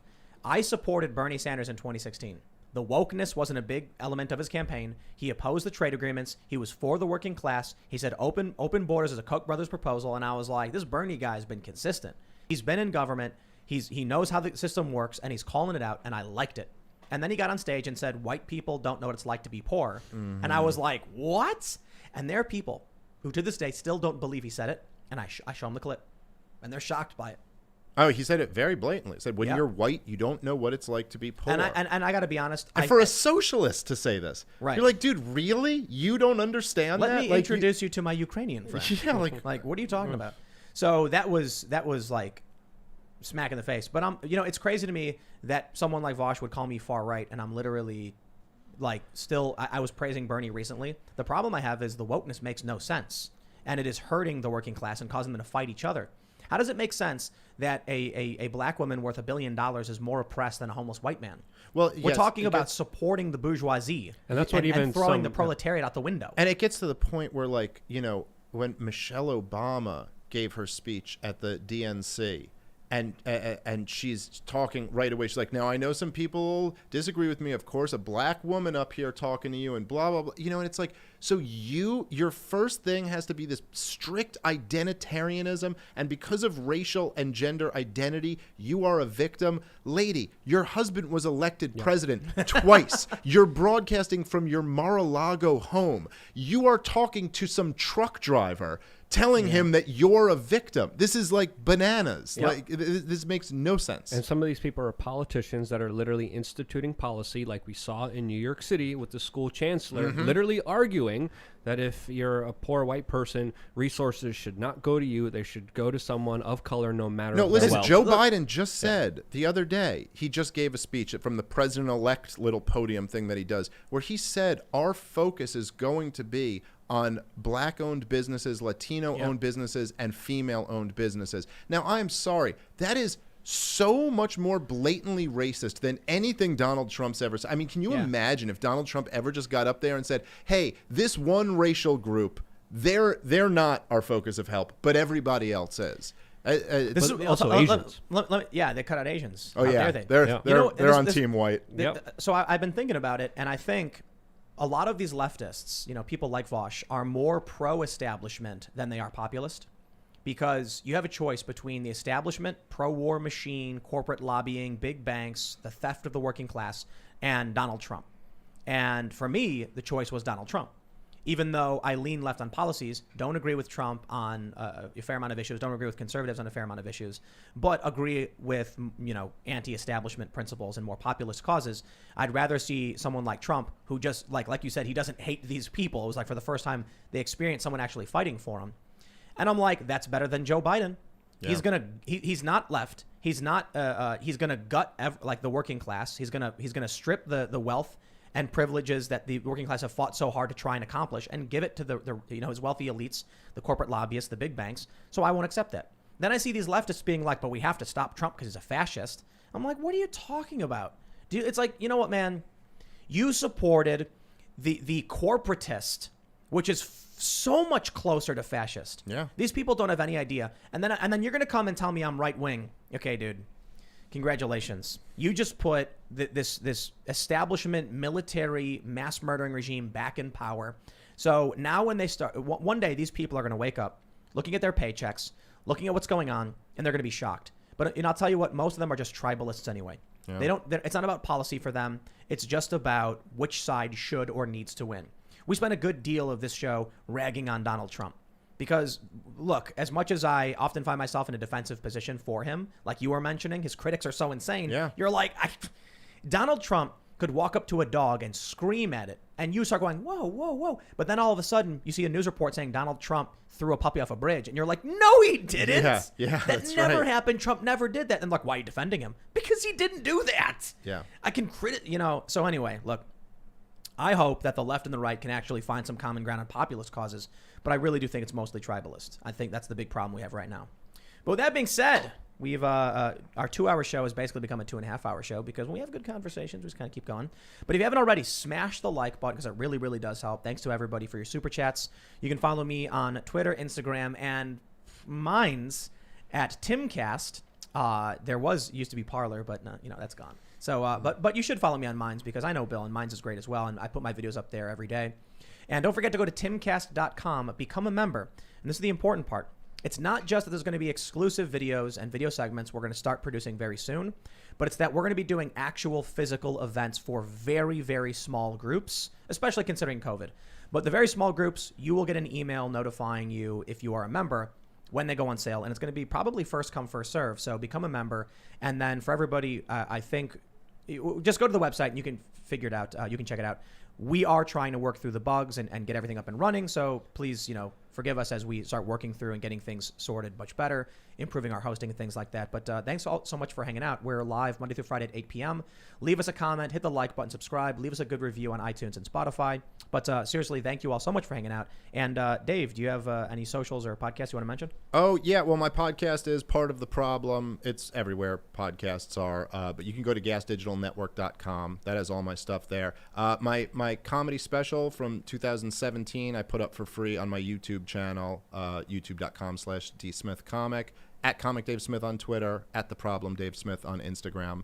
I'm not on any of the cool alternative social media sites, so I might be in trouble. But we'll follow see me how it there while plays you out. can't stop. I've been bleeding followers on Twitter, so I don't know. I know a lot of people have been saying that because Twitter banned 70,000 people. Yeah. So a lot of people losing followers. Luke? There we go. So look out for my smoke signals. They're going to be coming out very soon on the YouTube channel We Are Change. The website is wearechange.org. Sign up on that email list. And if you want to support my voluntary efforts here, check out my t-shirt store, and you could buy a t-shirt like the one I'm wearing right now that says New Normal, New World Order on wearechange.org/shirts. Thank you guys so much. I really, really appreciate you guys very much. And I'm over here pushing all the buttons for these cool guys. My Twitter @ is SourPatchLids, LYDS. Thank you all so much for hanging out. We'll be back tomorrow live at 8 p.m. You can also check out my other YouTube channels, youtube.com/Timcast, youtube.com/TimcastNews. I have homework for everybody if you're so inclined.